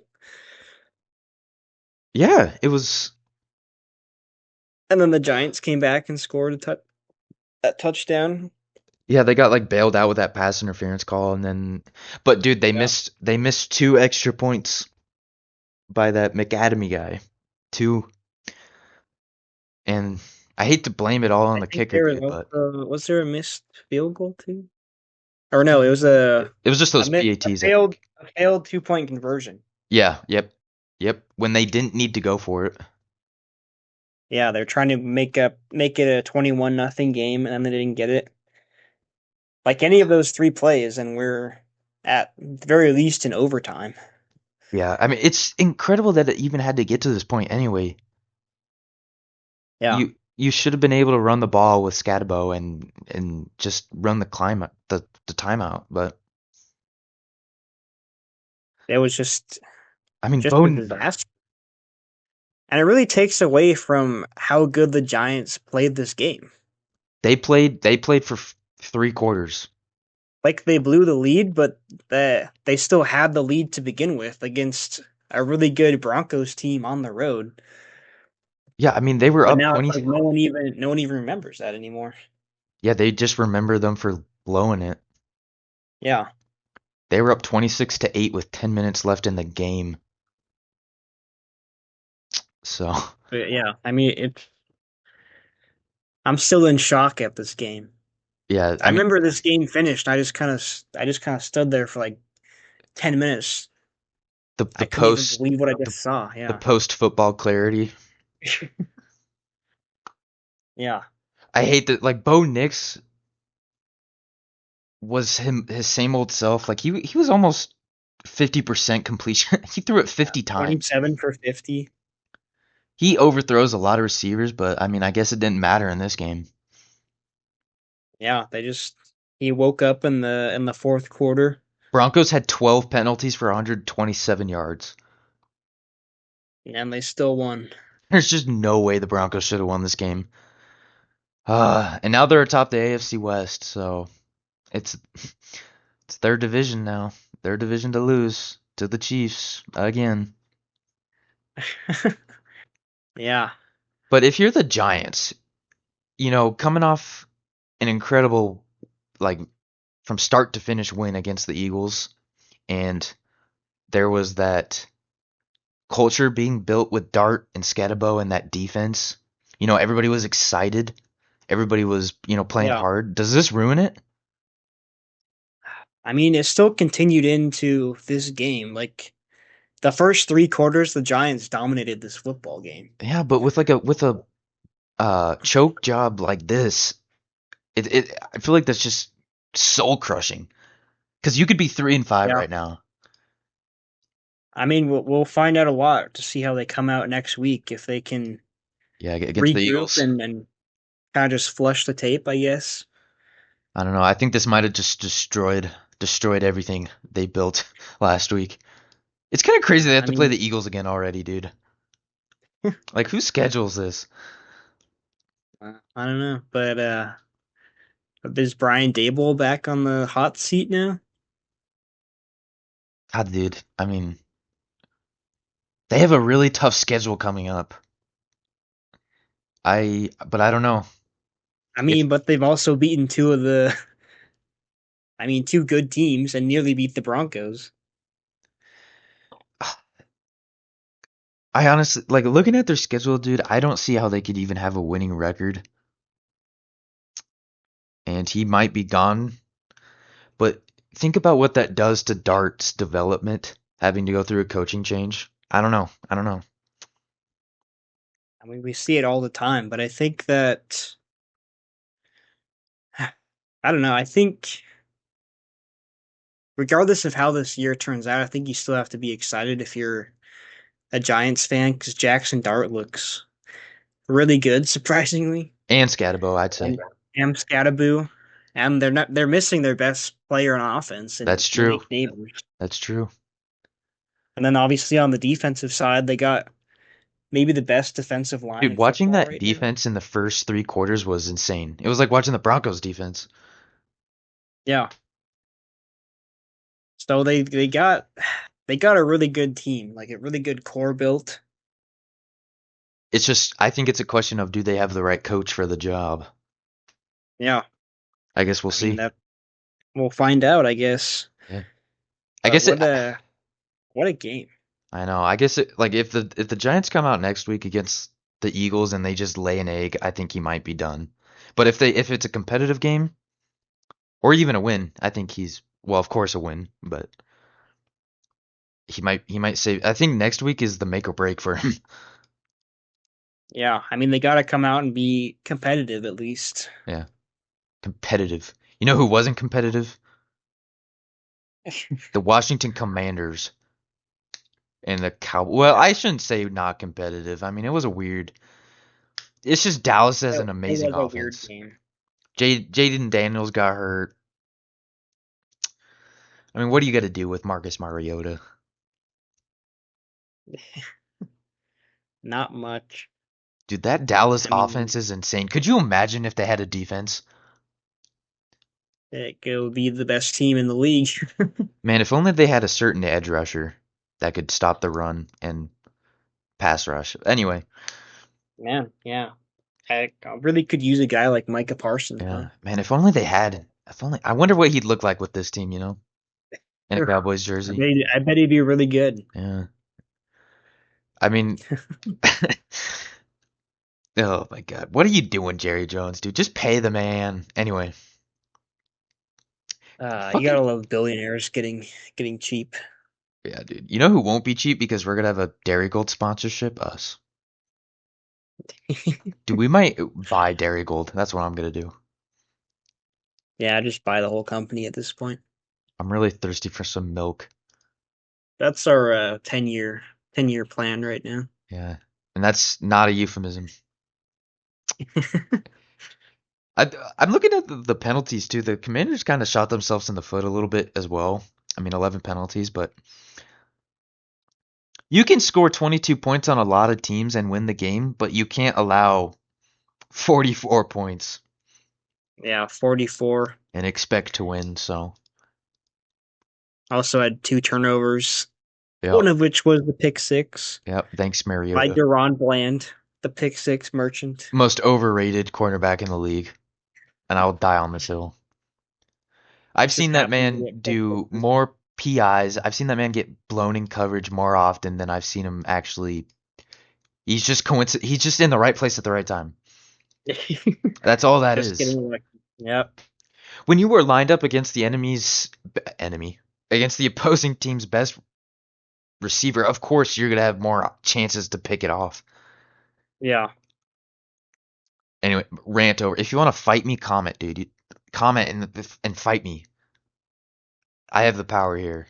I'm in. It's fucking. He's overrated. Yeah. But he still got that massive contract. Speaking of They gave contract, the money we to should make a Deron video Bland about instead of contracts. Micah Parsons. Maybe we'll make a video about contracts. This is foreshadowing. If you haven't picked it up yet, subscribe. Yet again. Dairy Gold sponsor us for that video, please. I love it. Anyway, I mean, Dak Prescott's having an amazing year too with this offense. Yeah. So, Quietly been a top five quarterback, yeah, maybe even top three. actually, earning being the top paid quarterback. Yeah. In the long run, I mean, though, can he sustain it against the Broncos I think defense next week? it'll be tough. Obviously, that's just a really interesting game because you got the elite Cowboys offense against the elite Broncos defense, and then a struggling Broncos offense versus a struggling Cowboys defense. Yeah. I mean, we just saw the Broncos defense allow 32 points Yeah, to a I mean that Giants is true. team, but Cowboys kind of have like, okay, they play the Broncos. That's kind of a toss up. It just depends on how well, I guess, Denver's defense. It just depends honestly on how well either of their team's defense plays. But Yeah, then they get the Cardinals and Raiders. I can see those easily as wins for the Cowboys. Then they yeah. go through I an mean, absolute brutal stretch of Eagles, Chiefs, Lions, Vikings. We'll see about the Chargers, I guess, but if they can win just two of those four tough games, dude, especially if it's against the Eagles, they could steal the division from the Eagles. yeah. I guess it depends on how much the Eagles have won at that point too, but I mean they're putting themselves in the conversation at least, and that's all you can do. I mean, once again though, it's like in that NFC, if you don't win your division and you want to get in that wild card, you're gonna have to have at least 10 wins, maybe even 11. And Yeah. the Cowboys have that tie. If the Cowboys have that luxury of, I can't believe it's a luxury, but that might let them sneak in, you know? Biggest Comes tragedy. down to the tie. That would make me so mad. Cowboys get in because of the fucking tie. Oh. Yeah. And, I mean, it's kind of an interesting Cowboys team. I mean, kind of flying under the radar, which is extremely unusual for a Cowboys team. Because usually they're top of the headlines, even if they're bad. If they're good or bad, they're just at the top. So, haven't really heard a lot about them, though, this year. Yeah, America's team. They're always make it exciting, I guess. Yeah. And for the Commanders, I don't know, man. Dan Quinn did come out today and say, he didn't come out today. He's not gay. He had a press conference today, and he said Jaden Daniels' injury was, in quotation marks here, not significant. However, he probably won't play against the Chiefs this week. And I think if they would be on a 3-game losing streak if they lost to the Chiefs. That might be crippling for their playoff chances. Yeah, I mean that could certainly sink their season. Dude, and not to That would mention, put them at 3-5. after the Chiefs, they have to play the Seahawks, and then they have to play the Lions. Yeah. I mean, that's I mean it's tough. a pretty brutal schedule. And they still have I mean they're missing their top three receivers in this game too. Yeah, they're one of those injured teams. So Which just seems like a lot of teams this year getting destroyed by injuries. I mean I guess that happens every year, but yeah, it's like we keep saying, dude, like every one of these games matters and every one you lose, it just makes it harder and harder on yourself. yeah, because it's like yeah, because in that NFC, dude, you cannot make the playoffs. You have to have 10 wins. Like, there's just no way. And I mean that's how it's looking right now, at least. I mean, it's exciting to see though, because I mean that's gonna suck. I mean, thank God I'm not an NFC fan. Don't have a team, because could you imagine watching your team win 10 games and not make the playoffs? Seahawks last year. I mean we weren't gonna do anything anyways, so I'm sorry, I it is had to do that. it is what it is. Give me this one. The Chargers suck again. I need to make somebody else sad. Like the Cardinals, because the Cardinals are just pathetic. But they actually had a chance to win this game, so I mean, kudos to Jacoby Brissett in this game. He actually played quite well. I mean, I think Jacoby Brissett uh makes this offense look better than Kyler Murray does. I kind of agree with you. I mean, obviously, dude. I'm a Kyler Murray hater, but Yeah, he me just too. I mean they look like a better team with Jacoby Brissett at quarterback. I mean, they did, and we have the proof to back it up. Just look at this game. Yeah. Look at last week's game when they played the Colts. They almost beat the Colts. Yeah. So, Almost beat two of the better teams in football. yeah, with Jacoby Brissett has been playing. I think he just complements this team better with Trey McBride and Zay Flowers. I think he just, or sorry, not Zay Flowers, Zay Jones, dude. Zay Jones, dude. Why does everybody's name have to be so fucking it's the same? I have Alzheimer's. I'm old. I think Losing his mind. I think for me the biggest takeaway from this is how bad the Packers defense has been playing recently. You I you mean, it's not I don't know. I like they haven't been great, but they also won them this game. That's So it's true. kind of like that double-edged But sword. that's Like like Micah Parsons had 3 sacks in this game. yeah, but they also allowed 330. Like I just expect I don't okay. This defense isn't bad. made an exaggeration. It's just I have expectations for this defense because I I think think I think the better thing is that this defense isn't elite. yeah, and it should be. Yeah, or at least like it was at the start of the year, and now they've kind of regressed a little bit. Yeah, maybe I mean the defense is good and I guess it's winning you games, but it should be Legion of Boom good, honestly. I mean everybody's young. Quay Walker, you go out and make a huge trade in the offseason. I don't know. I just think it should be Yeah, better. they should be better, but at the end of the day, they're 4-1-1, Oh my god, I have a stroke every time I hear that. 1-1-1 away. Dude, that tie might get them the NFC North. Yeah, but I hate ties. I think it was a little concerning that the Packers that this was such a close game. I guess.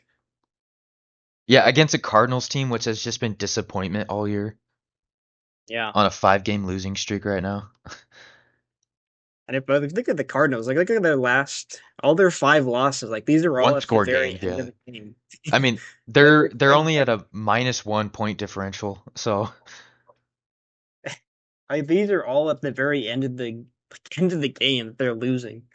It's just dude, heartbreak every year or every game. I mean, every year too. oh that too. Yeah, Every single one of their games has been a one possession game. yeah. But they So, just can't seal the deal. yeah, and it's like I think I've said it enough times, but you're not making the playoffs if you don't have 10 wins. And look at their schedule, dude. I do not see them going like 9-1 or 8-2 in the last 10 weeks of the year. So I think it's over for the Cardinals. But what I think you just got to get rid of Kyler Murray, honestly.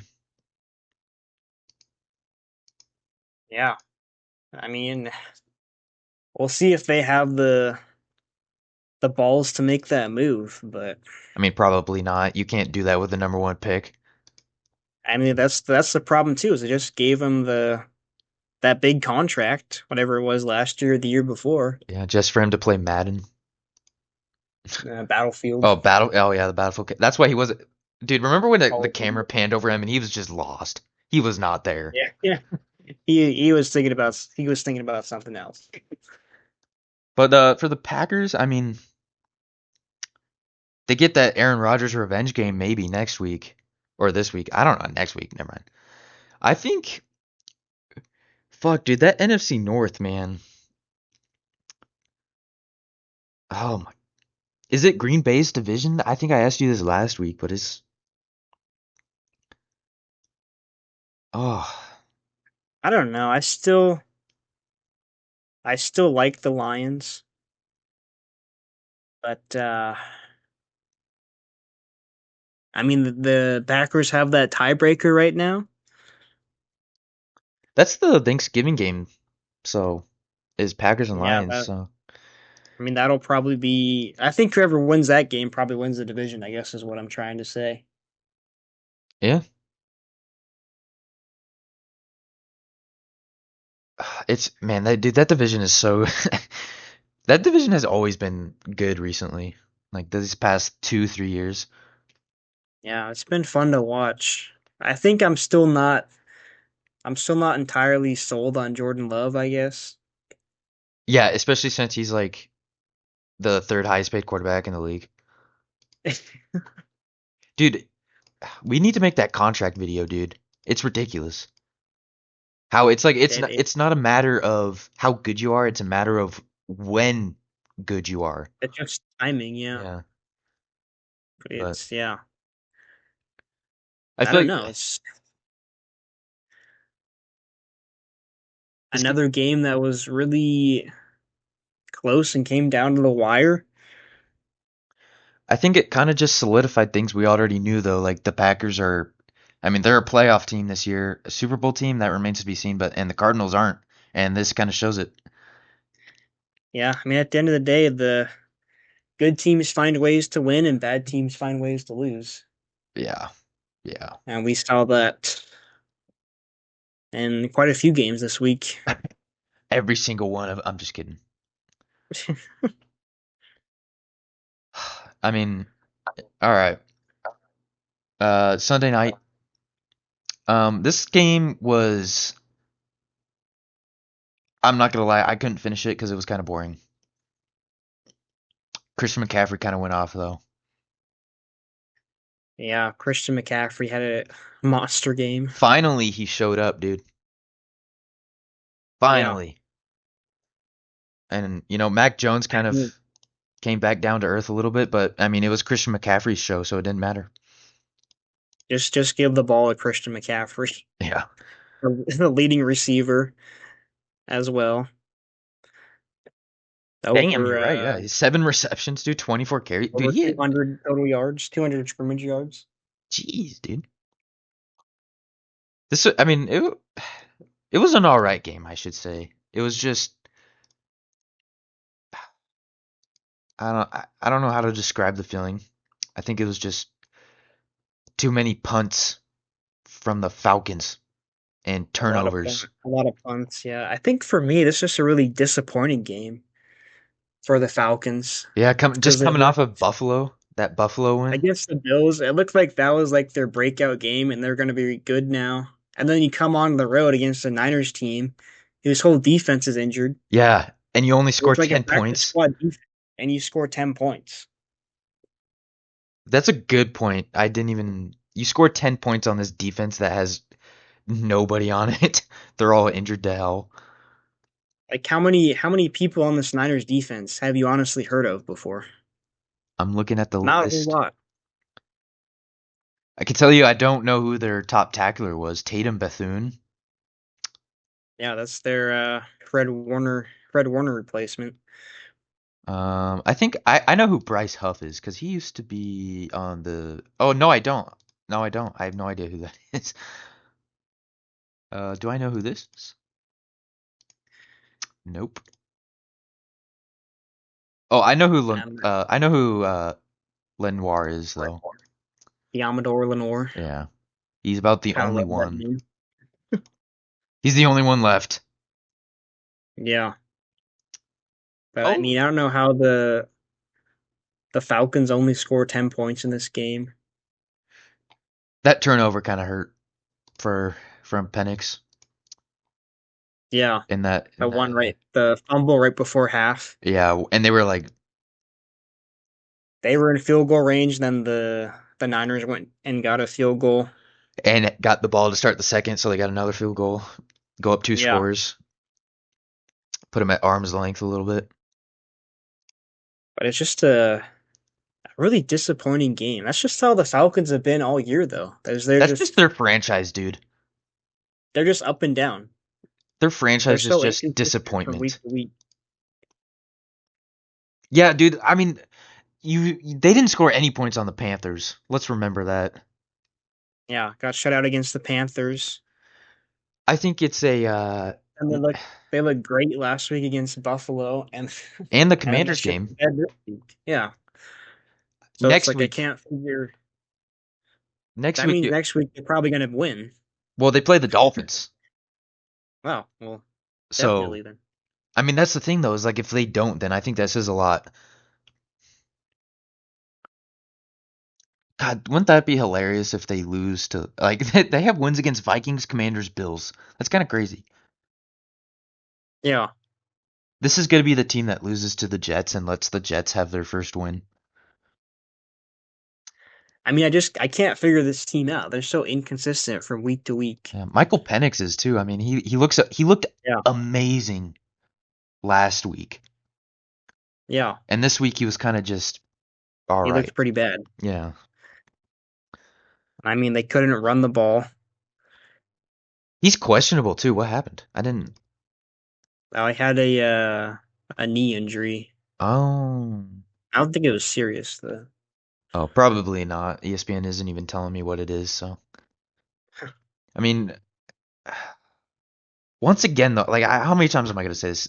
In the NFC, dude, You're not gonna make the playoffs if you don't have 10 wins, and the Falcons are. I think the Falcons might Yeah. be out on the outside looking in.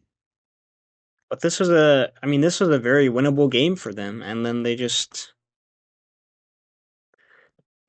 couldn't get it done. I mean, Bijan Robinson only had 40 yards on that defense. What's up with that? Yeah, I mean, granted, he had 52 receiving yards, but Yeah, this was a game where they had to throw it, I guess, because they were behind. But they should have relied yeah, on Robinson. just very disappointing for the Falcons, I think. How many times have the Falcons heard disappointing, dude, in their life? Just a cursed franchise. Honestly, dude. I'm surprised it wasn't 28-3 at halftime. With the 28. Kyle Shanahan, dude. Kyle Shanahan was there in the Yeah, building. never forget. Ah,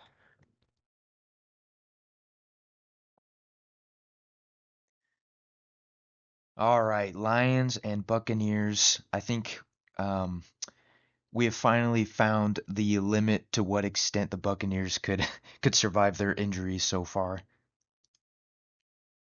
Yeah, And not to mention getting more injuries with Mike Evans done for the year now. yeah, pretty brutal to see that. Obviously, the streak is over now. Yeah, which is crazy that he's had 1,000 yard receivings for his entire career. Yeah, Man, he's had a and now long the career though. yeah, he's 32 now, Yeah, which is crazy. which is interesting when you think about collarbone injuries and concussions. I mean, for wide receivers, like if it's not a lower body injury or arms, I guess. I mean, like how would this? I don't see this affecting his ability to move, but maybe his catching ability with his age and shoulder. I don't know. Yeah, I mean, I've, I'm not a doctor, yeah, obviously. I've never had a injury to the collarbone, so I don't know how that would Broken affect. collarbone. Yeah, I don't know how it affects like arm movement or whatever, But but pretty sad to see in any case. yeah, but especially for a Bucks team that's offense was. I mean, they have all these playmakers on their offense, and they kind of came out flat in this game anyway, without strictly speaking about their receivers. Yeah, I I was mean, pretty disappointing too, considering that the Lions were down like their entire secondary. yeah, I mean, both Brian Branch was suspended, Kirby Joseph was out, Terry Arnold was out. There's another cornerback though was out too. It's like their whole starting secondary is just out. like who do they have left in the secondary? Like Rock Yassin, and Yeah, that's it. Ruckus. Couldn't tell you who any of the other ones are. Yeah, Arthur Millette. I don't even know who that is. I can't even find him on the oh, there he is. Yeah, but I think the big thing for the Lions was this D line really got after Baker Mayfield. I Yeah. know the Bucks were missing some people on the line, but Baker just getting harassed all game back there. It felt like I never really looked comfortable. Yeah, he didn't really have the opportunity to make those splash plays like with that injured and suspended secondary for the Lions because he didn't have time. Yeah, so pretty uncharacteristic performance from him. Only Yeah. 28 of 50. I think another problem is too is they were down the entire game, and I mean we just talked about them being harassed all night. They didn't have a running game that they usually Yeah, have, and I mean it's true when you don't have a running game, it's pretty a one-dimensional offense, and the defense can compensate for that. yeah. I mean that's a defensive lineman's dream right there. Is when the opposing offense is just forced to pass all game. Yeah, and injuries to their line. Yeah, that too. It was also um, that first interception that Baker Mayfield had in the second quarter. Like right after the Lions. Like this is a crazy sequence right here, okay? We have Yeah. the second quarter is there's like how many possessions? 1, 2, 3, 4, 5, 6, 7, 8, 9, 10, 11 possessions in the second quarter, Wild. and one sequence was Lions punt. One play for the Bucks, they fumbled it. Lions get it back, only get 5 yards on their next possession, and then they miss the field goal. Bucks get it back on their first play of getting it back. Baker throws that interception, Hmm. which was initially not called an interception, which was interesting. Yeah. And then the Lions get it, and that possession, Jared Goff throws his interception. So this is just, which at the end of it Yeah. all, Bucks get a field goal to end the half. Their only Yeah. points of the half too.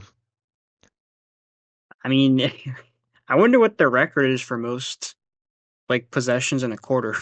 Dude, that's crazy. Like, what a sequence that is. And then the third 11? quarter, there's Yeah. only three. Yeah. That's just the weird game. Yeah, and how many? Really that the Baker Mayfield interception just kind of got taken away from Kate Otton's hands.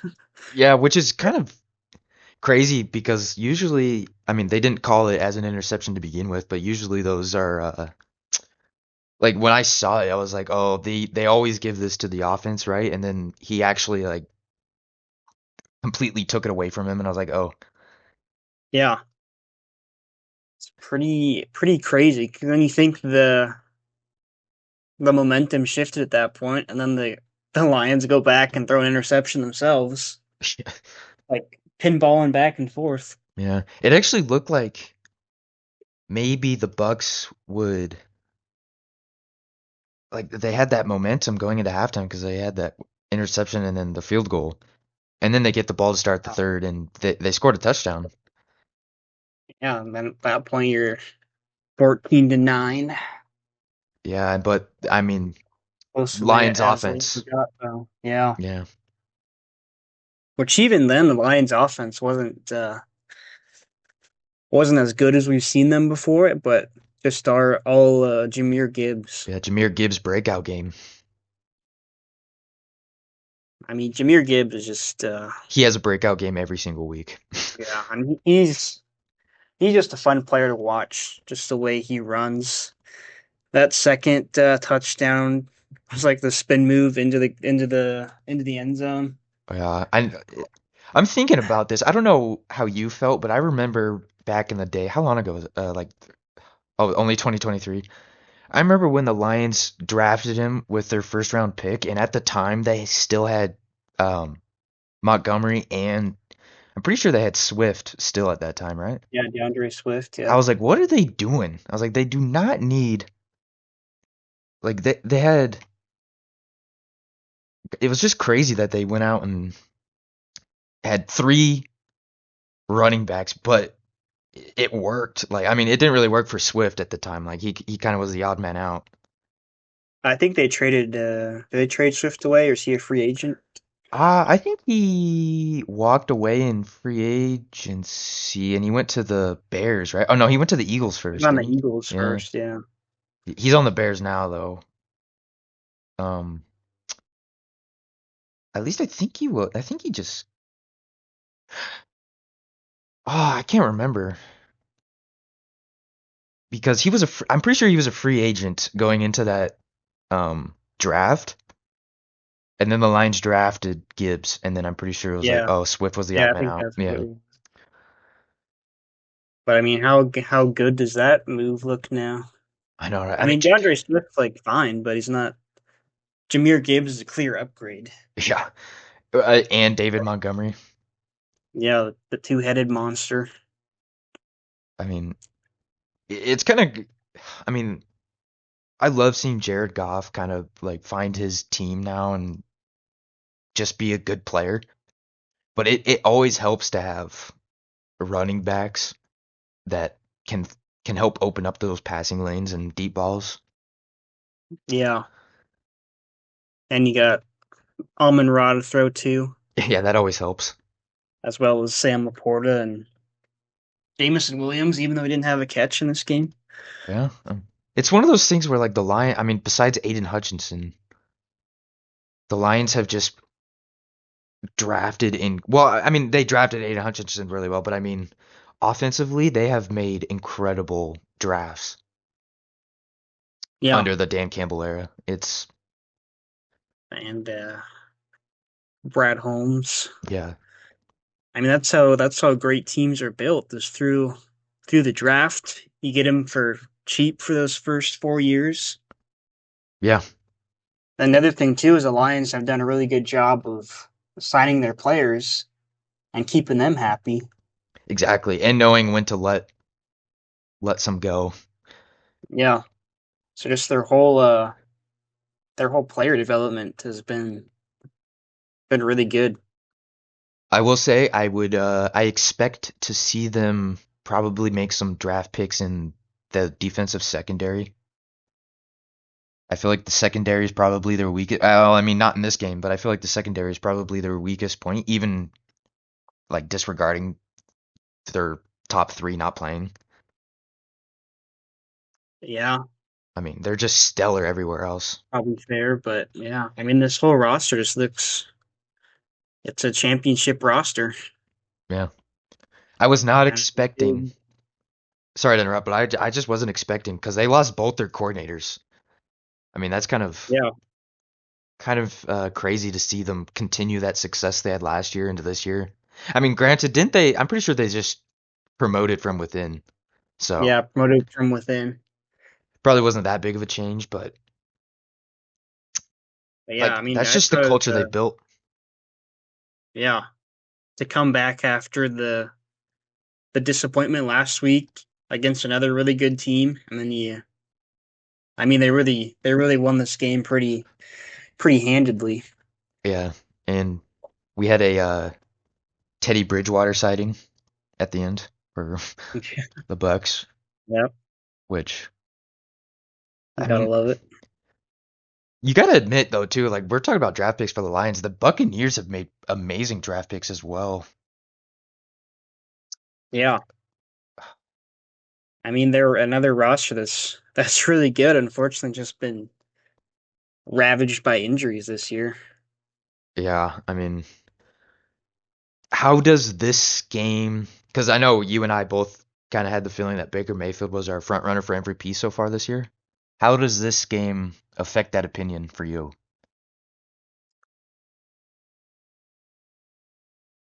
I mean, it certainly,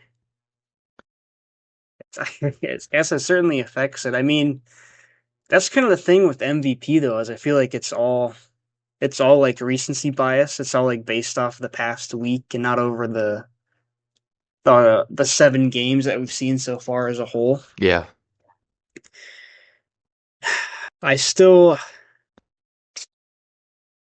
I think Baker's still my front runner. I can't knock him for one bad game. I I mean, agree. the Yeah. only people I think the people who would be in the conversation would be Patrick Mahomes and Dak Prescott, surprisingly. That would be crazy.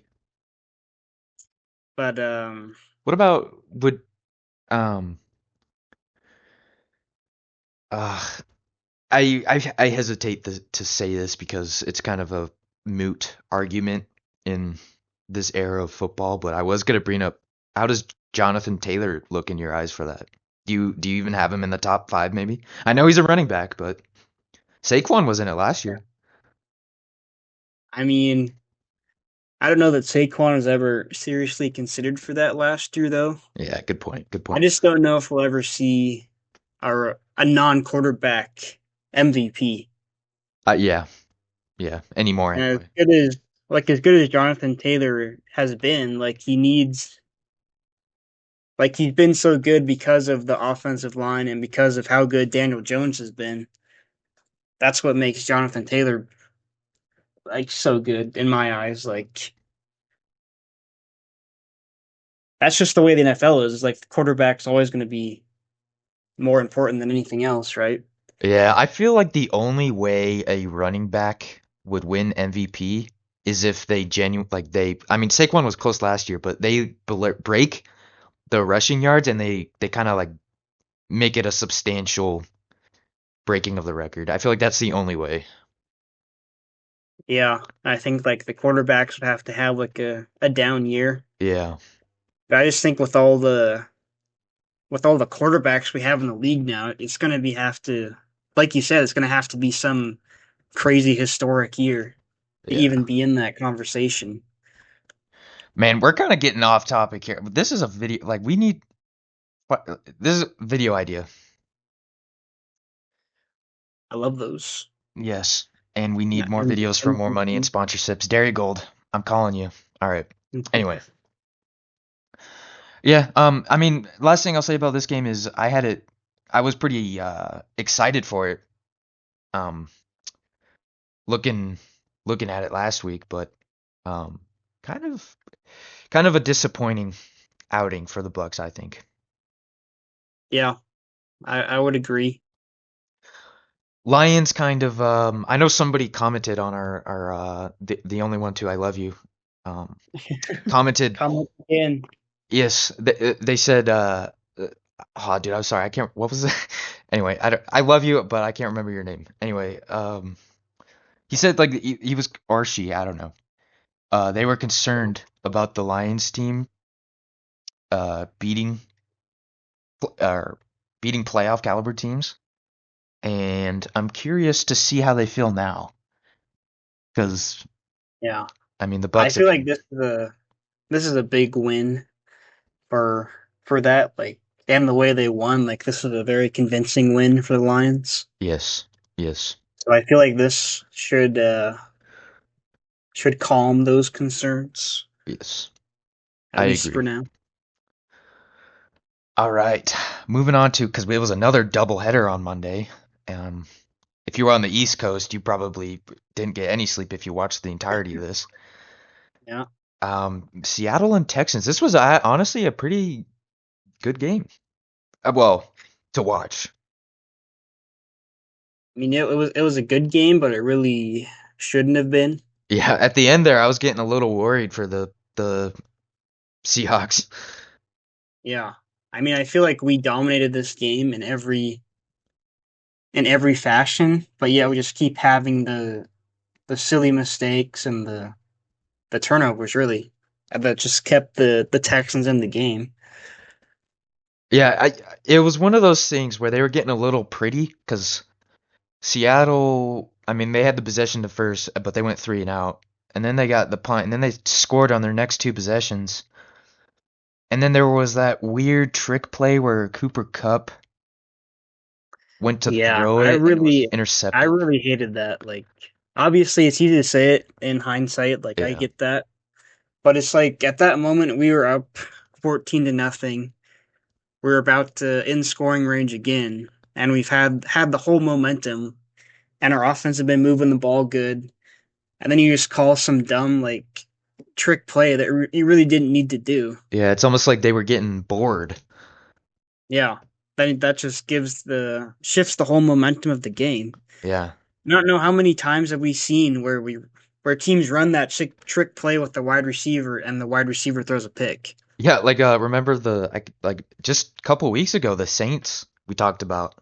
Yeah, Chris Olave. Yeah, I remember it in the divisional round last year with the Lions and Commanders. yeah.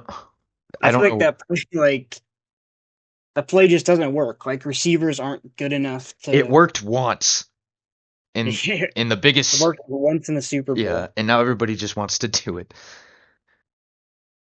I always hate it though because I'm well, granted it's like that's a play you run once a year and I feel like that's something you got to say for like a tough opponent when it's kind of like the matchups in the air and you got to make a play like the score's really tight, you just got to make a like you don't need to do it when you're up 14, Yeah, I mean that's how I feel too. which Just save it. their defense kind of was really keep like just destroying the Texans offense in that first half. I mean, like they had they just were killing them. Yeah, I mean, And CJ Stroud they had like no time to throw that whole game. yeah, and doing that stupid trick play. I mean, granted, it only resulted in a field goal, but I mean, you could have just ran the clock out more, and maybe they don't even score before halftime. Yeah, And then they had that missed field goal as well on their next the possession. block, the blocked field goal, Yeah, we were due. return of a blocked kick. It has to happen once a week at least. It's stupid. It's Fortunately, it didn't affect the outcome of the game. yes, yes. Um, the second half was kind of a more of the same from the first half, but it was kind of infecting the Seahawks a bit on their offense anyway. Like that Yeah, stupid, that weird fucking fumble sack that led to the touchdown, and then yeah. I don't know why. Will Anderson had the hat trick on that play. Yeah, and then like why did Houston go for two there? I don't really know. Um, Well, that was to make it uh, a 3-point game. Oh yeah, you're right. Yeah, yeah, 3-point game. Yeah, I guess that was a smart decision. But then it's like I don't know. I mean, because Seattle got a field goal the next possession. Now it's an 8-point game. Now you have to go for two. I guess you trusted your defense there, but I don't know why they did. I mean, like I don't know. I think like the Texans defense is really good. Like kept them in this game. Just I don't think anybody can stop GSN, dude. He is insane this year. JSN, yeah, he's That- another 100-yard game and a touchdown. He's leading the league in receiving yards. Yeah, 820 almost already. yeah, Could he through get 7 to games. could he get to 2000 maybe? He's projected to just miss it so far if he has that would be crazy if he had 2000 yards and 10 touchdowns. Yeah, What a I breakout year for mean, him. and he really is like our whole offense right now. Yeah, like Cooper Cup Like our isn't run having game, yeah, run game's pretty inconsistent. Cooper Cup's been kind of eh. yeah. Not much of a difference maker as I initially expected him to be when he joined the Seahawks. Yeah, He's old though too. I mean, he's 32 and he's coming off a lot of injuries. So, yeah, I mean, also getting rid of DK Metcalf obviously opened it up for JSN. So I think he's number one like he should be. So yeah. I mean, obviously that trade looks pretty good right now. yeah, I mean, well, DK Metcalf's kind of going off for the Steelers too, but um, Yeah, what else they did? Was it just a player swap or something? Like what? Or was it a pick? no, it was a pick swap, That's right. That's right. but yeah, really a pretty sloppy game for the Seahawks, but yet they were still in control for. I mean, they're really in control for this whole game. Yeah, I mean, it was getting a little scary there in the fourth quarter when they had a fumble and then an interception. But the Yeah, the defense, I mean, it stopped Houston twice before the end. So yeah. So I mean the Seahawks D line. I mean it's pretty scary.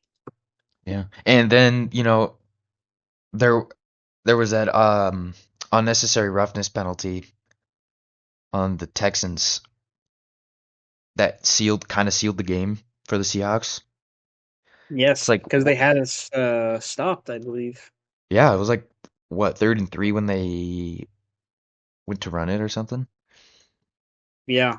I mean, granted, they would have only had like 40 seconds Yeah, left in the game or whatever, but It was just a pretty stupid penalty. Yeah, like what are you doing, dude? Like it was unnecessary roughness too. Like, dude, what are you doing? You just have to tackle, get the ball I mean, back. I think yeah.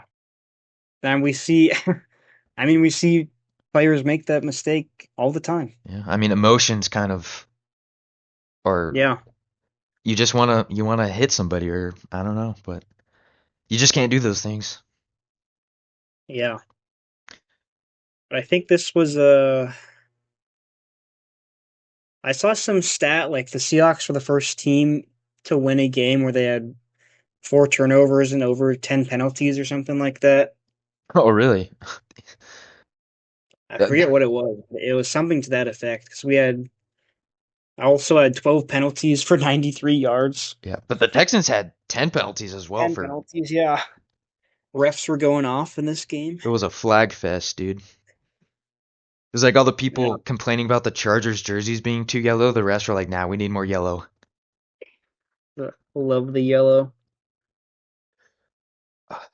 I mean, for Monday night games, dude, like when we were talking about it last week, we were like Monday was pretty much the day. Like so Sunday was kind of subpar, but Monday night Yeah, turned out to just be a sloppy mess, yeah. and I love it. I mean, yeah. It was not as good as I was expecting it to be, I guess, but Yeah. it is what it is. I guess how are you feeling now? Because it's crazy. All the NFC West teams that are in the running, sorry, Cardinals, they all won again this week. Yeah. This division is getting kind of ridiculous. The top I three. mean, Like, who are yeah, you picking? a Who are you logjam. picking? You still think this is the Rams? Yeah, I think it's so tough because you want to be the Seahawks Yeah. homer, but I feel like I don't know. I feel like the Rams have a more complete roster. Yeah. I mean, I think Seattle's. the Oh, Seahawks offense kind of. I think it's very reliant on JSN right now. Even like our run game, which is supposed to be good, it's been pretty inconsistent so far. yeah. Those Rams Seattle games are going to be fun to watch. Yeah, I mean, still got both of them coming up, so that'll obviously be the deciding factor. Yeah, I think I know San Francisco won this week as well, but I just think it's going to be hard for them to withstand the amount of injuries they have and keep up the success, even with, some of them coming back. I mean, that defense is just injured to hell. Yeah, I I just mean, don't. without yeah, that's how I see it as well. I mean, I still think San Francisco can make the playoffs just based off of experience. They get a couple of their playmakers back and coaching, but winning Yeah, the division against tough opponents, I just don't think they can do it. So I think I think it comes down to who wins those divisional matchups between Seattle and the Rams. yeah, I agree. Um, I feel like that's just how like all the NFL is right now. It just comes down to the who wins the divisional Yeah. matchups. Because those wild card teams, like both conferences, are going to be you have to win 10 games and you don't get in. Yeah, it's a log jam right now. So it'll be fun to see how it all sorts out. Yeah, on the flip side for the Texans, I mean, it's kind of a rough year for them. I mean, all their losses have been one score games, but they just keep racking up losses. Yeah, I mean 2-4. Obviously, the Colts are 6-1 now. So Yeah. you think, I mean, and the division's probably out of reach. I think honestly the I, playoffs are for them, in my opinion. yeah, which is a concern. Um, I think the thing for the Texans is just this offensive line is just terrible. Yeah. Like CJ Stroud gets no protection. CJ Stroud was the leading rusher last night, and he only had two carries. Yeah. Yeah. I mean, they were down pretty much all of it, so it was like a throw-in situation, but still. Yeah. But even like every time they ran the ball, like it just they got stonewalled. Yeah. Like at the line of scrimmage every time. I There mean, was that turnover on downs.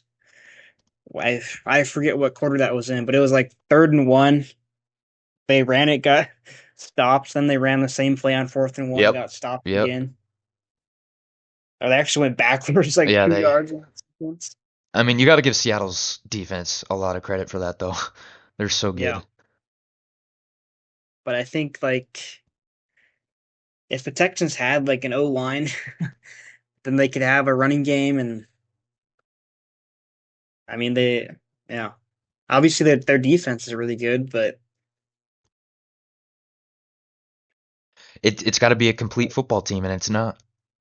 yeah, You have to have a complete football exactly, team to win meaningful playoff games too. So yeah, yeah, I'm looking at the stand. I mean, I granted we're only halfway through the year. Well, not quite halfway, but there's just so many teams in the AFC and NFC for that matter that I just don't see how. I mean, there. I don't know. I guess there's a lot of games left. Texans could just miraculously go undefeated from this point, but yeah. I mean do still get the Colts twice, so yeah, but even then they could beat the Colts twice, and the Colts would have more wins. yeah. I don't know. I mean, there's still time, but they've dug themselves in a pretty deep hole. Yeah. And I'm looking at the NFC right now. That's crazy that 12 teams are all at 500 or better. Yeah, Hmm. crazy. All right, you have anything else to say in this game? I mean, you're probably feeling pretty good. The Seahawks won. It's always a Yeah, good day when the big win Seahawks and win. going into the bye week too. Oh, that means it's like you get to ride the high for 2 weeks. Yeah, even better. What's what's the oh, okay. All right, well, moving on to week 8, dude. I can't believe it's week 8. I mean, I say it every single time. I mean, can't believe we're at this point already. It goes by too fast, dude. I don't know. We're getting to the point where there's like 6, 8 teams on bye week. So it's Yeah, 6 teams on bye week. yeah. Ah, I hate bye Uh, week. I know, dude. I hate when it's like 4 teams are playing because they're playing on Saturday now. Yeah, that too. Well, unfortunately, it's going to be another painful week for me because Thursday night's Chargers and Vikings. For some fucking reason, dude, the Chargers are favored again. Um, 3.5, huh? Probably because Carson Wentz is starting. Yeah, There was that news today. I don't know. I just think once again, similar to how the Colts were just perfectly matched up to the Chargers' weaknesses, I think it's the same thing this week. Where I don't know what happened to the Chargers defense. Nobody seems to know what happened. They just I mean, luckily you're going up against Carson Wentz, so you might get a couple turnovers, but couple you're freebies. yeah, you're also going up against Justin Jefferson, Jordan Addison, and all of those. I mean, they're running. Jordan Mason's not bad either, so Yeah, I don't see how the Chargers can be favored by 3.5. yeah. I mean, this is a tough game for me. I wanna pick the Chargers just because it's Carson Wentz. I think But honestly, it all comes. The big news for the Chargers is will Joe Alt play? They, for God's sake, please, Joe Alt, we need you. yeah, especially against the Brian Flores defense. Yes, I expect this Vikings team to blitz a lot. Yeah. Um, I mean they do that anyway, but Brian Flores is known for that, and it works most of the. I mean, every once in a while you'll give away those giant plays because you're fucking blitzing everybody, but Yeah. This is just gonna be a painful game for me, I think, and it's gonna be Thursday night, so I won't have any other games to, distract me. Um, It'd be sad till Sunday. yeah, I'm just gonna be sad all year now. Chargers lost division lead. Luckily, the only silver lining is they get they get the Titans the week after this one. But even then, dude, I'm looking at it, and it's probably going to be a trap game for the Chargers going up against former Chargers coach Mike McCoy. He's probably, like wanting revenge a little bit, maybe, whatnot. Yeah. So I mean, it's not a guaranteed. I see zero guaranteed wins for the Chargers, and the way they've been playing, I see them losing on Thursday. I'm not that much of a pessimist to say they lose to the Titans, but lose this week, play the Titans, and then they have the Steelers and Jaguars. I say they lose both of those games. So they're already below 500. And then they get the Raiders. The Raiders suck. They win the Raiders. Then they get the Eagles and Chiefs. I don't see them winning those. So they're out of the playoffs. I don't see them making the playoffs at all. I'm up and like maybe they win 7 games. Yeah. I I know you've been hurt by this team your whole life, but Understatement of the millennium. I still see optimism.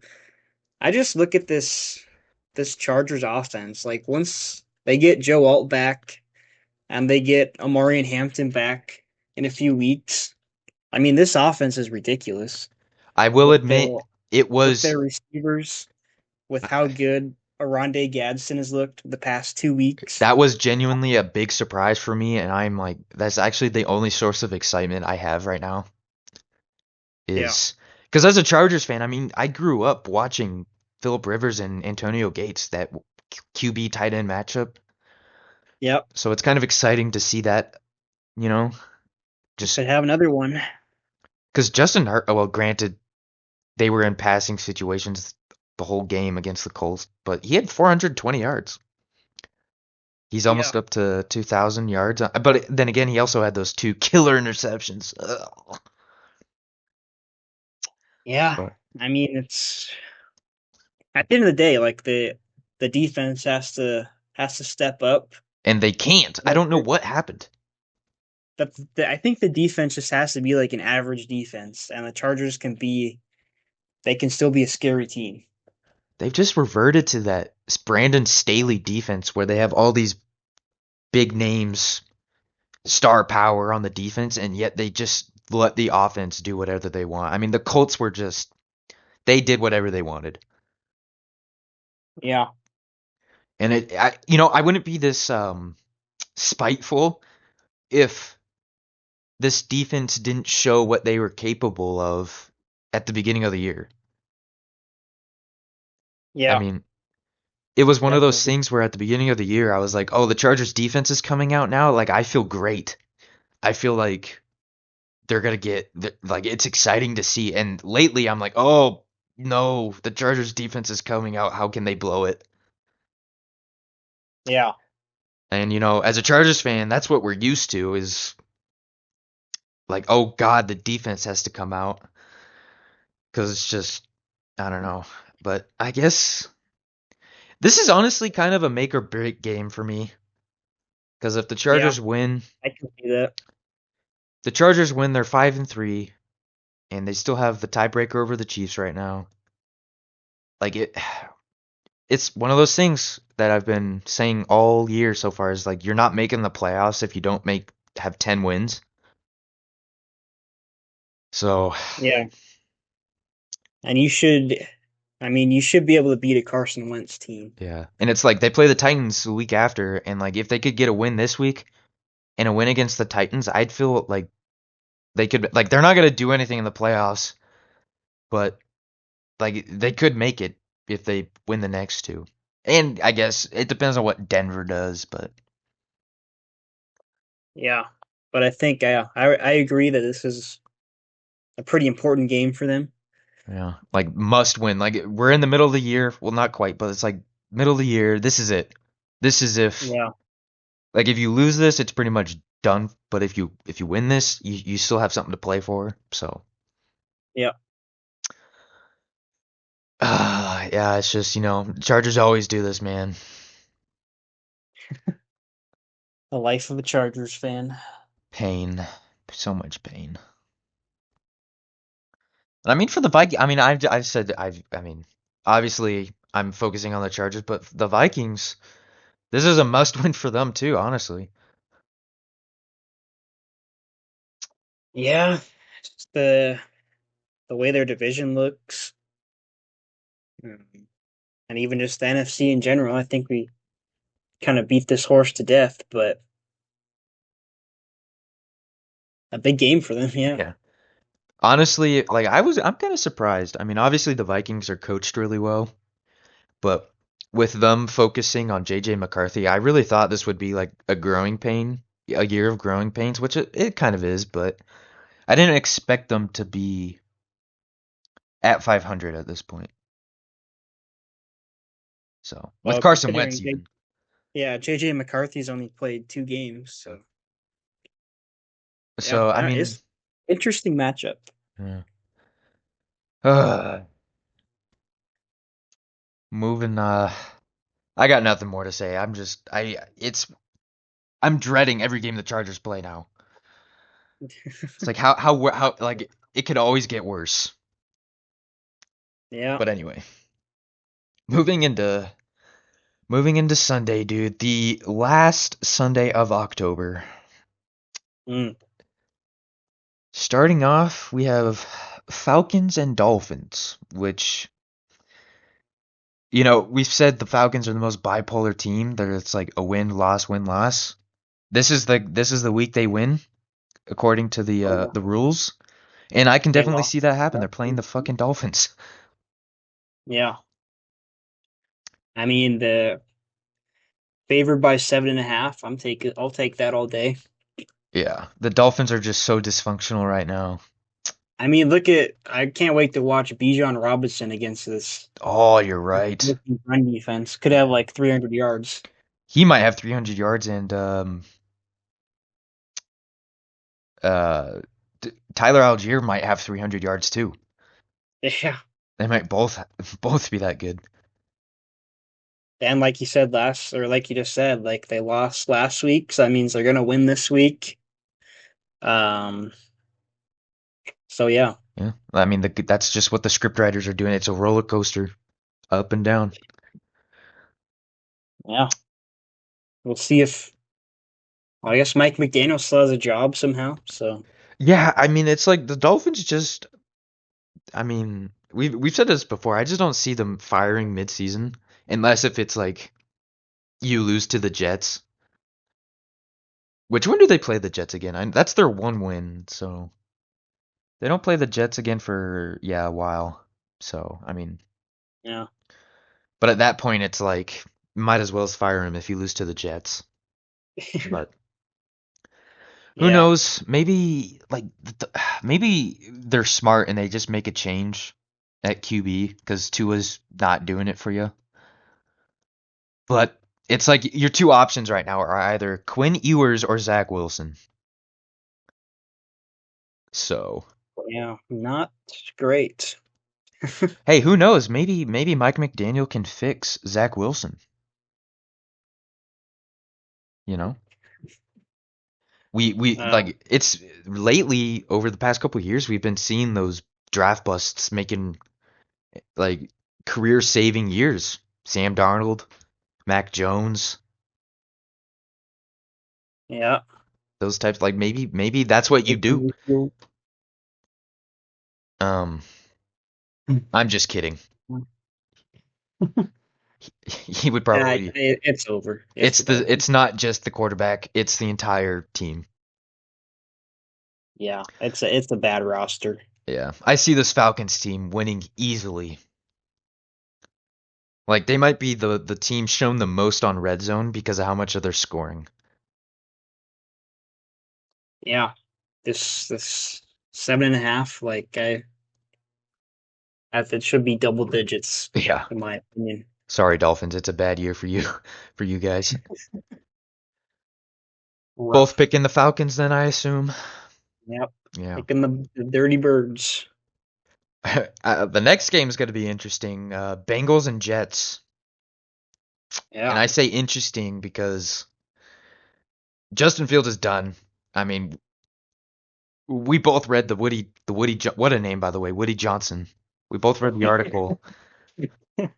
He pretty much said Justin Fields was like the worst quarterback of all time. Um, Which is crazy because you're the one who's paying him. You're the one yeah, who signed him. $30 Could million guaranteed, ladies and gentlemen. have done his research before he spent that much money. That's like not even a dollar per yard. Um, but I mean, the Bengals team with Joe Flacco, Hall of Famer, they beat the Steelers last week, dude. And this is like an easy win. I mean, they're favored by 6.5. I mean, the Jets are just a glorified bye week at this point. Yeah. Um, Bengals win this and they get to 500 without Joe Burrow. You know, I mean, that puts a lot of pressure on the Steelers. they'd be right back in it. Yeah. Especially as like we're gonna discuss Steelers playing the Packers. Yeah, much more. Obviously a tough matchup. Yeah. But And the Bengals ain't dead yet. it's like at the same time for me, I feel like this is probably the one game the Jets could probably pull off, if that makes sense. You're making a QB change, but it's remember Mike White, Mike Hide Your Wife White. Yeah.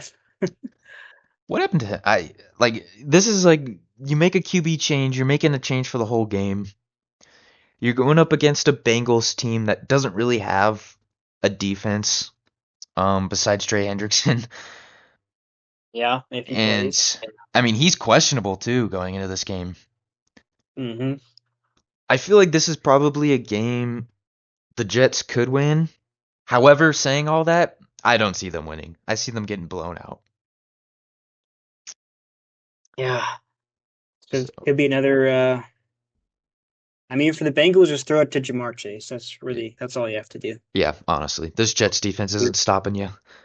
That's the winning formula as we saw last week. Yep.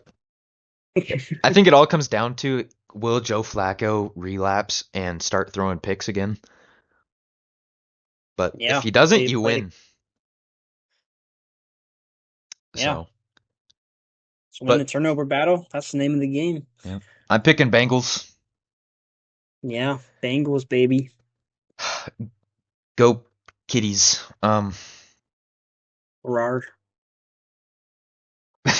Okay. I was gonna do something, but I changed my mind because I would forever die from the cringe of it. Anyway, up next we have Browns and Patriots. Mm. Wow. All the three games, including this game, the team favored to win, they're all like 6.5 or more. Holy shit, dude! I'm looking further down this week. Look at the top like six games on Sunday. Just all all like a touchdown, basically. That's kind of ridiculous. But anyway, Yeah. it's I mean everybody's kind of high on the Patriots right now. I mean Drake May is the second coming of Christ through 7 weeks. Um, Yeah.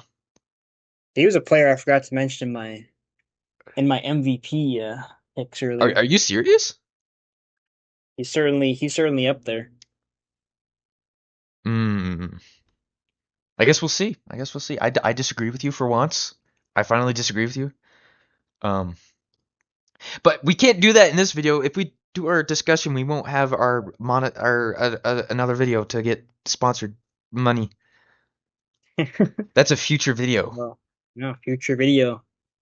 Anyway, Keep the audience in suspense. dude, subscribe and hit the fucking bell button so you know when that video comes out. Yeah. Give us all your money. Yes, please. You don't need it, obviously, but we do. Anyway, I kind of disagree with the fact that the Patriots are favored by 6.5. on the Browns defense here. Um, Yeah, but I mean they're playing Dylan Gabriel. yeah, he's not looked terrible though, I mean he hasn't really been asked to do a whole lot. which is perfect development, by the way. Yeah, I just I really don't see them winning this game, especially they're at home too. I agree. I don't see the Browns winning this game, but I also like I believe they can put up a fight. Like I don't see the Patriots as a whole touchdown. Yeah, I mean anytime you're facing this Browns defense, that I mean anything can happen, I guess. Yeah, I'm still picking the Patriots though. I like the Browns are Yeah, just they don't have they're enough still the talent. Browns at Yeah, the end of the day. I just don't think they'll score enough points in this game to, yeah. as has been their problem all year. Yep, I agree. I mean, the Patriots have a pretty good defense as well, so Yeah, I mean, look at the total for this game. It's at 40 and a half. That might be the lowest for the week. Yeah. So, yeah, that's yeah probably a surprising. I mean, Drake May is just incredible this year. So, I don't think this is a game though where he has to um like really get the game in his hands. Well, although last week I guess against the Saints I didn't expect, but he did. So, I don't know. Just if he plays efficiently, I mean, they win. Yeah, the name of the game. Yeah. I mean, so I we're both picking Patri Do we agree way too much? Um, man, dude, it's crazy. I mean, we have the Eagles and Giants are up next, and they just played like 2 weeks ago. How what a difference a week makes, dude.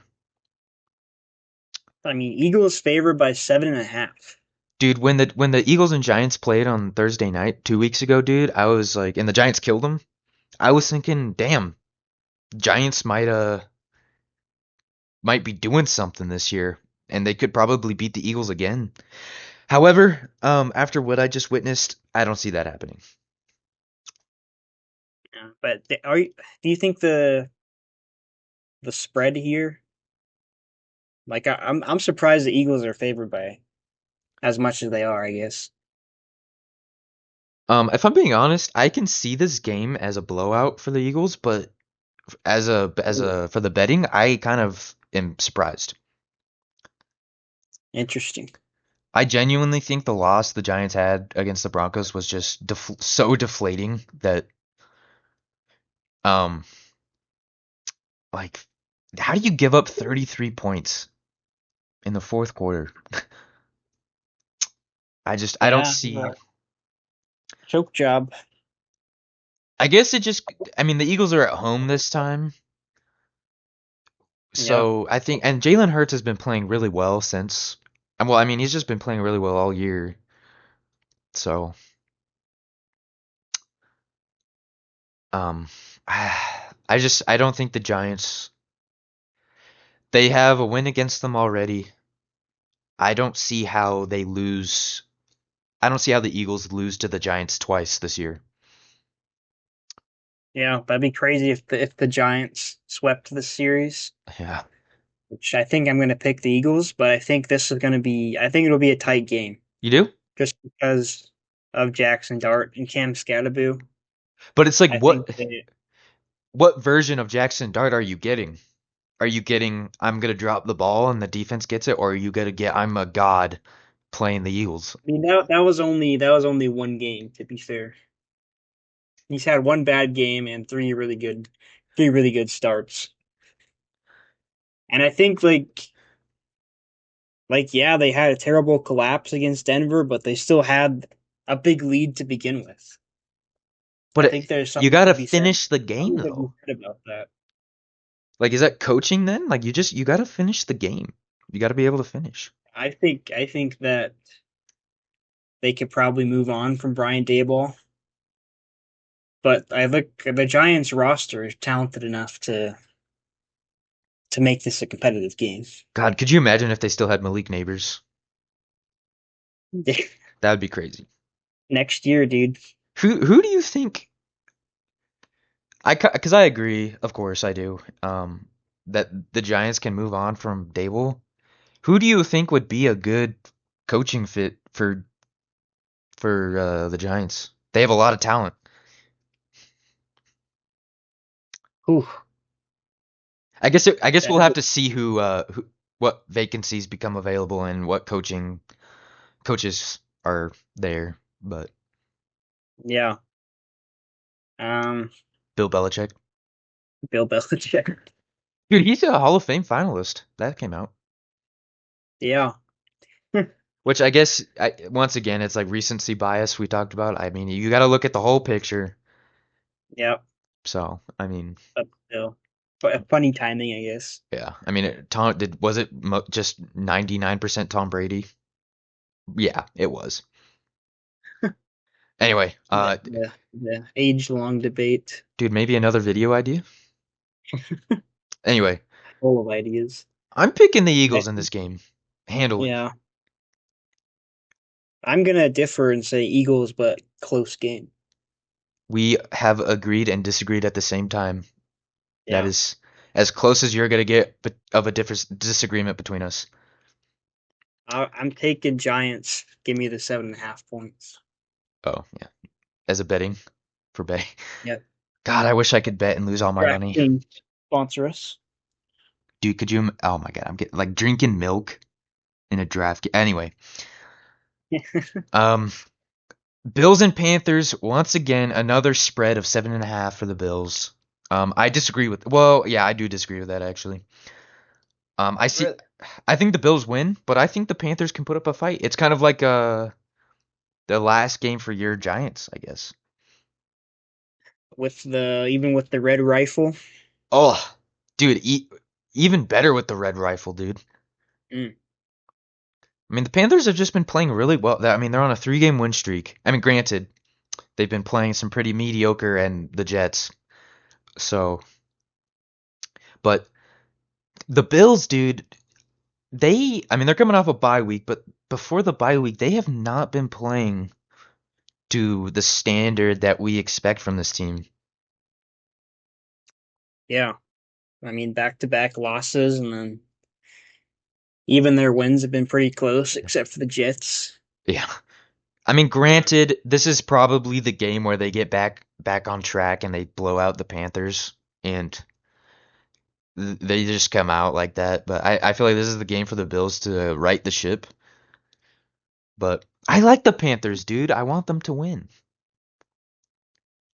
Yeah, we like rooting for the underdogs here, and I guess they are 3-0 at home for whatever it's worth.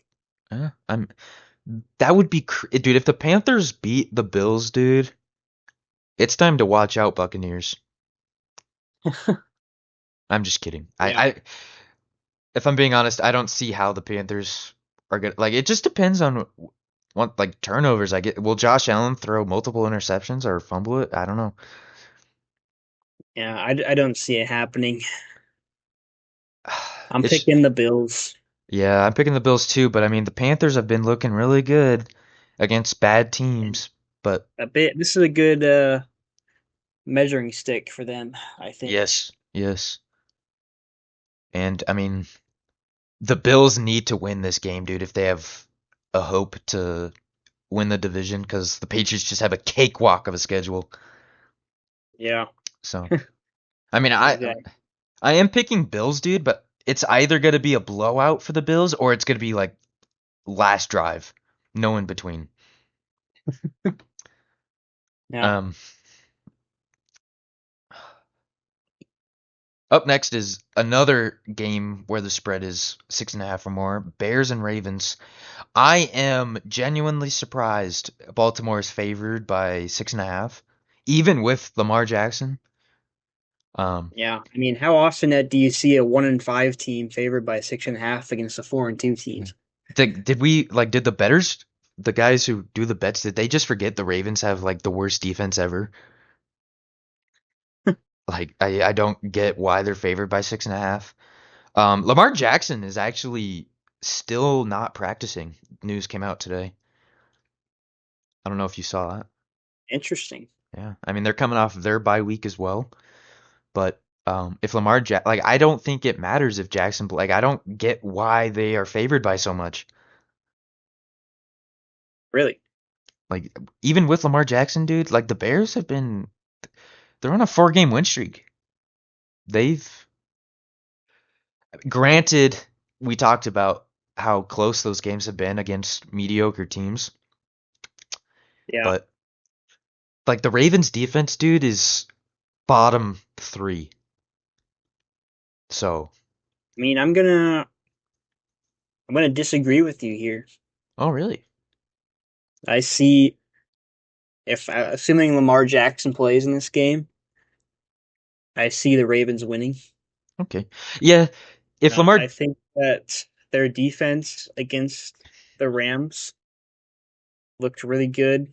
I think they're getting healthier on that side of the ball. They're getting players back, true, true.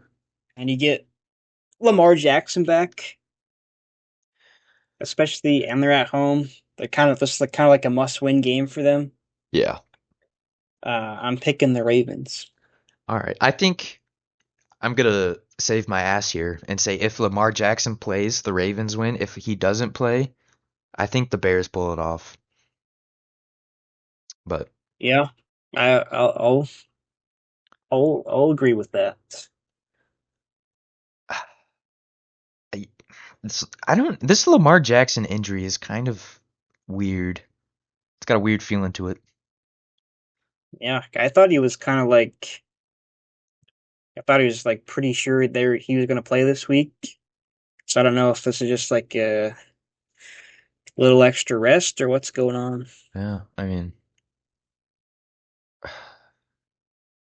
I'm reading the article right now on ESPN. It's Jackson did not practice Monday, and that's kind of. And it seems like the sense I get from this article is it wasn't just extra rest because Harbaugh declined to talk specifically about Jackson. Um, that's kind of if the coach is not giving you he's playing, I kind of think the injury is worse than we think. Yeah, That's kind of interesting, but it will be interesting to see. yeah. The total for this Although game is Roquan Smith is back this game. oh he is okay That's huge. is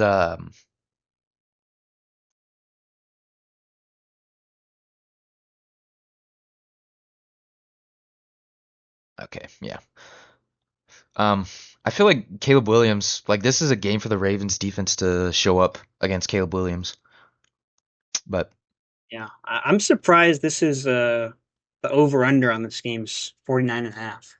yeah I was just gonna say the over like 49 is that the highest for the week? Looks Nope, like nope. second highest. Wait, the Broncos Cowboys game is the highest. That's kind of funny. Yeah. Um, but yeah, I mean, this is probably gonna be a game that's intriguing before it actually starts. Like, will Jackson play or not? But Yeah, guess we'll a see. Guess we'll see. lot to watch out for. Yeah. All right. Moving on. We finally have a game where the spread is less than 3, at least. I'm kind of surprised though that Houston is favored in this game against the Niners. I guess that just has to go with like injuries and stuff. I don't know. I Yeah, don't know. favored by 1.5. They are at home, I guess, but I mean, maybe yeah. I don't. I'm just surprised by that. I don't. Kind Yeah, of dumbfounded by that. But anyway, I guess it kind of has to go with the Niners defense is injured to hell, and the Texans offense might finally find its groove. Maybe I don't know. yeah, you would think so, but then the Niners shut down the Falcons Yeah, last week. that's So true. That's true. who knows? And it's like Christian McCaffrey. A leading receiver. on this Yeah. team. I mean, he's always going to be a difference maker. I'm just surprised Houston's favored at all. Um, this is a pretty big game for the Texans though, for their playoff hopes. Yeah, probably another like pretty basically must-win game for them, I would say. Yeah. And honestly, it's a must win for the Niners too if they want to win the division. That division is just insane. Yeah, I mean, we'll see how long can the Niners keep defying odds and withstanding all these injuries. Yeah, is like what's up with Brock Purdy, dude? Is he okay yet, or I because don't know. he's Sounds like we're kind of like on a week-to-week basis right yeah now. he's still questionable. Coach Kyle Shanahan said they are monitoring him ahead of this game still. Yeah, Um, but to be honest with you, I don't think that Brock Purdy makes a huge difference. yeah, I mean I Mac don't Jones think has the been playing Niners really are well, better so than Jones. yeah. Is Pershaw playing? Is he? Pearsall, Oh, he's in the same situation. They're still yeah, monitoring him, but they have uh oh my God, my brain fart, dude. I could see the face, but I can't remember the other name. Kittle, George Kittle. He's back. yeah, he came back this week. So Um, also the Texans did just lose Nico Collins as well. Forgot about that. Forgot to talk about that. there was is he that just a concussion or is that Well, it is just a concussion, but I'm assuming if he was ruled out for that game, he'll probably I don't know. Like, is a week enough yeah, to I guess heal it from that? depends how severe of a concussion it was. Yeah. I don't know. I keep going back to Houston's favored. I'm picking San Francisco in this game. Um, I think the Texans can make it interesting, but I don't see them Yeah, winning this game if I'm being honest. I think this should be a really tight game, but I think I do have to lean Niners as much as I hate to say it. Yeah, they're the only team in the NFC West playing this week, so Yeah, they can reclaim first place with the win. yeah. I mean, the Texans have no running game either, so kind of a one-dimensional offense. Yeah, and that's concerning because the Niners shut down Bijan this past week. Yeah. So if they shut down Bijan, I don't think they should have any problem shutting down the Nick Chubb and Woody Marks. Yeah. Or CJ Stroud, leading rusher. Or CJ. Yeah, I'm picking Niners in this game. Yeah, I hate to do it, but Yeah. I don't know Texans. I mean, it's probably not going to be as successful as last year. yeah, Especially with the Colts and Jaguars being as good as they are. yep, I agree. All right, moving on to the afternoon window. I'm kind of surprised that the Bucks and Saints is in the afternoon window and the Texans Niners isn't. Um, I don't know. Anyway, Yeah, especially with how record wise, anyway, how bad the Saints are. Especially when they have to play the Bucks. The Bucks are only favored by 3.5, though. I thought this game would be a one of those 6.5 or more. yeah, I'm surprised this isn't higher. I mean, the I Saints have guess it been is. playing really, really hard, though. Yeah, they have been playing hard, and it's also a divisional game. So, Yeah. but I'm Um. still surprised it's not more in the Bucks' favor. Yeah. I mean, Mike Evans is out, but I mean, they still have Egbuka, and Yep. I mean, is did Bucky Irving get um? Because he didn't Yeah. I feel like play against the Lions, no, he did not. so See what his status is looking like.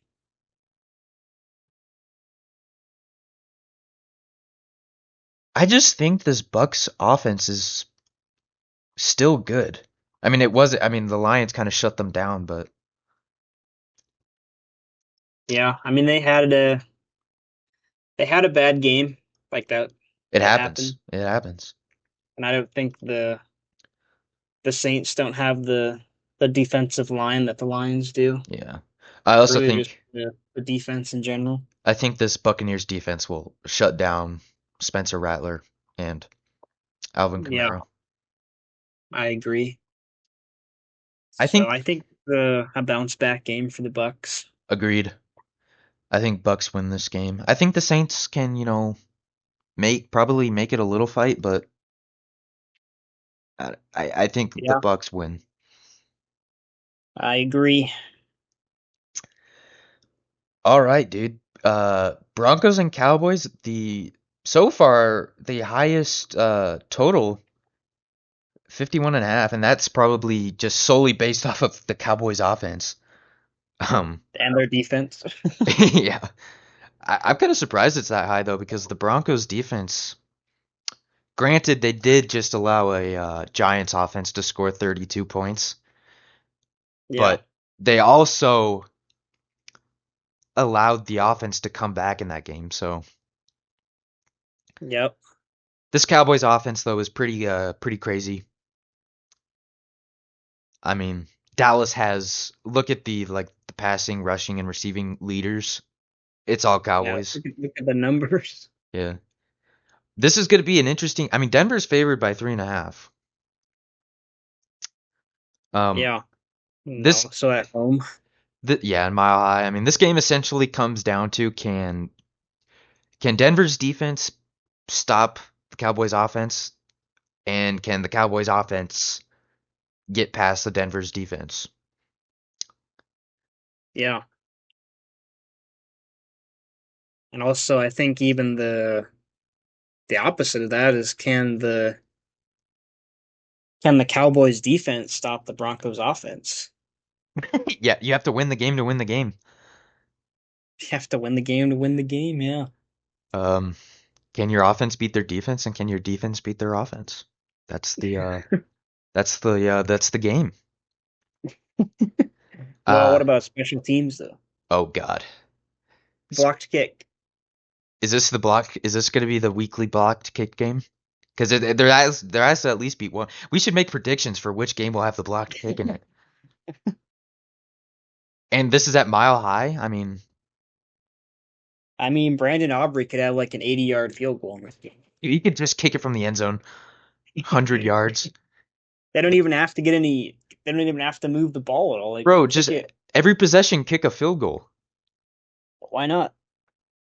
Yeah, you have 16 possessions. I mean, let's say you have 10 possessions. That's 30 points because he's not missing 30 points. Yeah, there you go. Yeah, that's how this game is going. Is Cowboys kick a field goal every time they get the ball. Can't They stop take they take three knees, run 3 minutes off the clock every possession, 3 points. No, I'm just kidding. I I don't want to, but I'm picking Broncos to win just because of their defense, and I think the Cowboys. Dude, I don't know, dude. I mean, because I'm not high on this Broncos offense at all. I think Bo Nix is an overthrow machine, it. but Yeah. this is a game where Bo Nix can just run wild, I feel. I don't think Cowboys have any sort of edge containment. If only they had a player that could do that. Um, Oh man. yeah, I hate to do it, but I am picking the Broncos in this game. I don't want to. I want to pick the Cowboys. I hope the Cowboys offense just goes off completely, like scores 50 points in this game. But ah, I just I'm picking Broncos. Yeah, I think I have to pick Broncos just because I don't see as bad as the Broncos offense has looked at times this year. I just don't. I think they'll find success against the Cowboys defense. Yeah, They should yeah, be able to run the ball. yeah. Put fucking J.K. Dobbins in there. Yeah, let them run wild. Yeah, But yeah, I'm going Broncos. Yeah, I hate to do it. I mean, if the Broncos lose and the Then the Chargers division, lose and the then it's the Chiefs win, guess what happens? Fucking DEFCON 4 happens. the Chief, worst timeline. the Chiefs get the division. Okay, I'm not even gonna say those words. I'm just gonna get that thought out of my head. Yeah. Just cut that out of the video. Yeah, the Chiefs don't exist right now. They don't exist. They can't hurt you because they don't exist. That's right. Chiefs standing in the corner horror movie style in your room right now. All right. Anyway, wow. Here is the highest spread this week. Colts and Titans. Colts are favored by 14 and a half. I think it should be more, honestly. It should be like 30. I mean, yeah, this you don't see NFL spreads this large very often, but I Yeah. think this one is warranted Yeah, I because the see Colts. I this. mean, the Colts just beat the Chargers by 13. Yeah, I see this Colts offense just feasting like they have been all year. Yeah, I mean, again, against the Titans defense, I they shouldn't have much of a problem. Yeah, like it probably won't matter if the Titans offense finds its groove. I just think the Colts will score too many points. Yeah, I mean that's been their formula all year. Yeah. Yeah. Seems like every week they're putting up 30 plus points. Yeah. Just Jonathan Taylor get like three more touchdowns again. Yeah, I agree. I think this is easily a Colts win by multiple scores. Yep, It's just, the Colts are good, the Titans aren't. That's just the way it's gone so far for these teams. simple as that. Yeah. So Hmm. that's kind of kind of all I have to say about that game. Not a whole lot to talk about. Yeah, Yeah, it's just the Colts are good, the Titans aren't. simple. Finally, dude. I mean, we already are getting a Aaron Rodgers revenge game Sunday night. I don't know how. Oh, everything's scripted. That's why. Steelers and Packers. I mean, beautiful. This is going to be a beautiful game to watch. Yeah, should Aaron be an Rodgers. interesting one. This would have been better if the Steelers were playing in Lambeau, but it's all right. Yeah, Man, this is going to be just a fun game. Like the atmosphere coming into this game is going to be this is going to be fun. yeah, should be a good matchup. Man, this is going to be interesting too because I mean, obviously Aaron Rodgers is going to come out. I mean, they just came off a loss, but regardless of that, he's going to come out with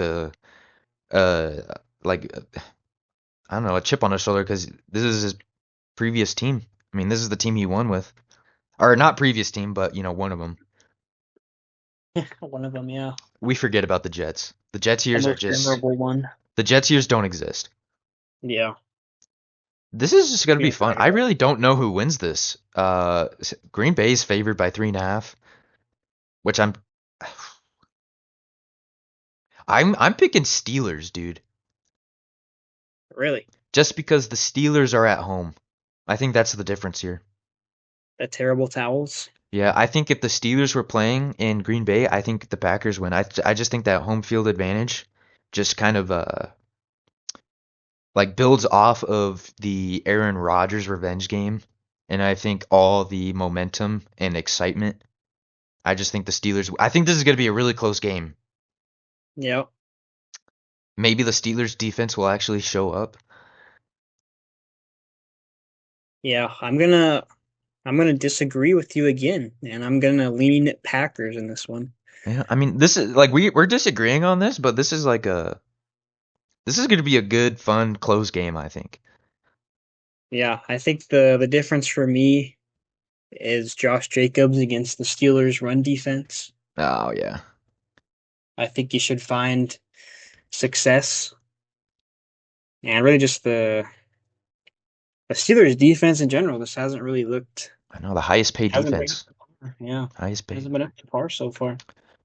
For me, this is the game, dude, this week. This is gonna be a fun game. Game of the week, yeah, could Sunday be night. Sunday Night Football. Man, I can't wait to watch this Man, it's a shame that you can't. Anyway, Ouch. yeah, actually no, you should be able to watch this game. You can watch this game. You'll be there. You can watch this. I'll be back in time. Let's just forget that insult. I didn't want to rub it in. And now I'm sad. You know what else I'm sad about is this Monday night game. The Chiefs are favored by 10.5. That's brutal. That's dream crushing. That's soul crushing. Ah, All be this could be a good game if the Commanders were healthy. I know, dude. Like I could see the Commanders easily winning this if they were healthy, but their offense is injured to hell. And Yeah. the Chiefs are coming off of a shutout blowout where they allowed less than 100 yards. Granted they were playing the Raiders, but man, this is going to be painful. This is probably going to be a game that I don't watch just because it would be too painful.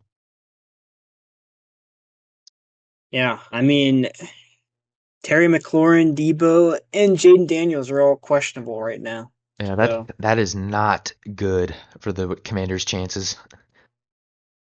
I mean, obviously, I mean, I think the Chiefs win regardless, even if they do play. But if Really? they play, I think it'll be a closer game. Yeah, I mean the Chiefs are. I mean, like I said a couple weeks ago, the Chiefs are back. They never left. They're Yeah. And just now they got all their weapons back now. yeah, and I guarantee you, like this would just be the most diabolical timeline if the Chargers and Broncos both lost and the Chiefs win. The Chiefs would be, in the driver's seat again. The God, same as always. they can't keep doing this shit, dude. They have to suck eventually. Or Yeah. I guess 20 years of terror for the Chiefs, maybe. I don't know. That would suck. They made the deal with the devil, dude. I just I'm so sad. Because at week 3, dude, I was riding high. The Chiefs were 1-2, Chargers 3-0. I was like, this is it. This is Yeah. the year. No, it's not. It's just the same different year, same shit, dude. Life comes at you fast. Do I even have to say I'm picking the Chiefs? I don't even want to. Fuck it, I'm picking Commanders. Hell yeah. A very uninspired kind of. I'm only picking them out of spite. I respect it, dude. I respect it. Let me put it this way: the Chiefs are winning, but I'm still picking Commanders. You gotta believe in something. Yeah, dude, all I'm thinking about is like the Chiefs completely blow them out, and everybody's like, Chiefs best team ever. Patrick Mahomes dick riding again. Oh yeah. 100%. We're gonna get Same as it ever was. Troy Aikman and Joe Buck just great. I gotta give credit though. We gotta do a video on like commentator rankings, but I like Troy Aikman and Joe Buck solely because they don't fucking suck Patrick Mahomes' dick all the time. Yeah. One of the few.